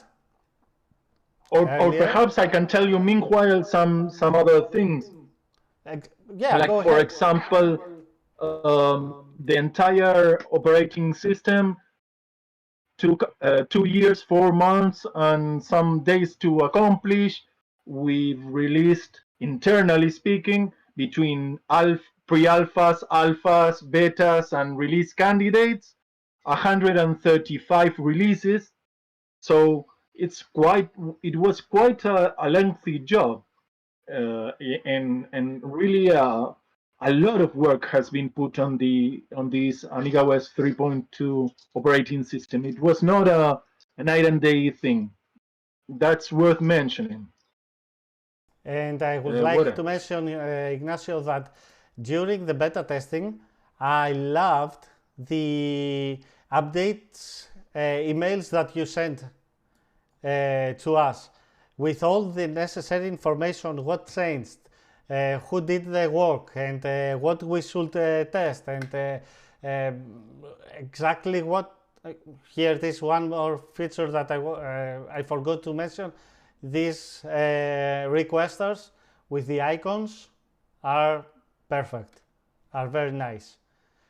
Yeah, I'm glad you like them. These are part of the async workbench capabilities. And we usually did that with patches. So no more patches, guys. We have everything in the... This is using the plugin system that Workbench provides. So this is not a patch. Absolutely. We have a question. Let me see. Filippo says that we need to get a tabbed text editor on our OS 4.1 machines. Absolutely, Filippo. That's why I said that I felt a little bit envious about your OS 4 developers, go back them and tell them, hey, we want these features that these guys have. Can you please port them? And I'm sure something can be arranged. If not, then we are going to ask you guys to make it even more friendly for AmigaOS 4 and we can execute the 68K binary. But I would like to have it native. Native, of course. Filippo, there is CodeBench, very good IDE for development, and also I prefer Cygnus editor, which has some kind of tabs. It uses views, so it splits the window to multiple parts. And also there is Cubic IDE that has tabs. Yes, there are many of options, I mean, to choose from. We are providing one option within the OS. So you get one right within the OS. Of course, Yes. you are free to choose whatever you like most. And yes, we know many of them. For example, Cygnus editor is currently maintained by Olaf. So it's really a great text editor with a long trajectory in AmigaOS and related platforms. I mean, Absolutely, and that's one that brings me a question about that. The text edit uses the same shortcuts like Cygnus editor because developers like to use shortcuts, keyboard shortcuts, to do things faster. yeah. I mean, I know for a fact that Camille wants to address the configuration of text editor, more looking into the future to make it customizable for each individual user, because probably some users would want to access a feature with a certain type of shortcuts and others with others. So uh, the idea is in the future to make it more customizable and to make it able that third-party developers can also create plugins for it. Okay, but this is speaking, of course, looking into the future, not right now. Not right now. We have this, which is sets the first stepping stone for for for providing a way for users to have a tool to code. Allow me, Ignacio, to say that Yeah. this new version of AmigaOS has so many new things for people to use, and in my opinion, and I wrote it on every review that I did, and whenever I discussed that with other users, that for me it's the best AmigaOS version 3 point something that was released. It's the one that it made me delete any other partition on my Amiga 1200 that I have here, and I just installed that. It is great. It is great. Well done, guys. Well done to the developers who were involved. I hope that everyone is going to buy and love. I love your work, and I believe that this is going to be the same thing for all the other users. I hope that's the case. In any case, thank you for being part of the team. I think the team was composed for so that people know of about 65 people between developers, translators, testers, graphic designers, and whatnot. And everyone added their bits to make the 3.2 this a great release. I mean, there's no way you cannot deny the fact that it is a great AmigaOS release from all points of view. Of course, we are looking forward for more.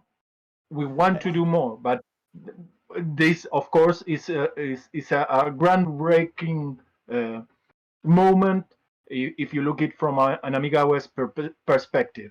And it will take time, but we are gonna do hopefully a lot of more things if we are allowed to. A few people I read on forums that would like to have a TCP/IP on the OS included, but we all know that there is out there a Roadshow, which is the latest. It is really good. It is really good. It is maintained by. It was created and maintained by Olaf. which is Exactly. a quality guarantee, and also including a TCP IP stack within the OS, it would have probably brought the price up, and we really didn't want that. And also many Amiga users already have a TCP IP stack, and there's also we know many emulation users that don't use a TCP IP stack. So why force them into one and increase the price? Instead, let's keep the price lower, and if you want, go by Roadshow, and you're supporting a developer and one of the oldest OS developers we have, which is Olaf, and it is really a great thing too. So please, if you have to decide upon a TCP IP stack, go and look for Roadshow. Yeah, because it is still, as you said, it is still maintained. There is a way to buy it, okay, and Yeah. everything else is just discussions. And it is supported by one of the most talented developers ever on the Amiga. So Yeah, I yeah, believe there's no excuse. yeah, exactly, exactly, If you need such a stack, go and buy it. exactly. From me, that's it, guys. I would like to thank you all that came to the stream and listened to my ramblings for 3.5 hours. And thank you, Ignacio, for being here. And it's an honor for me to have you here and discuss about this new release. And thank you once more, the whole development team. Patrick, Olaf, Camila, Andy, Christian, Marcus, you, Ignacio, James, Bert, Thomas, Mikhail, Henrik, Jason, Massimo, and Thomas Richter for the whole work that you did, for the whole development that you did on AmigaOS 3.2, and the next things that we are going to wait for you to release. And I believe that we are going to have a lot of fun with this new release. Guys, go out there and buy it. You need it, clearly. Thank you, everyone. Thank you for supporting us, and I would like to take advantage of this opportunity and thank the entire AmigaOS team, developers, translators, beta testers, and everyone else. Thank you, guys. Have a good day, Ignacio, and thank you for being here. Thank you, George. It was a pleasure. Thank you. Talk to you soon. Goodbye. Bye. Bye, everyone. Have a good day, and thank you for being here. Have a good day. Bye. All right.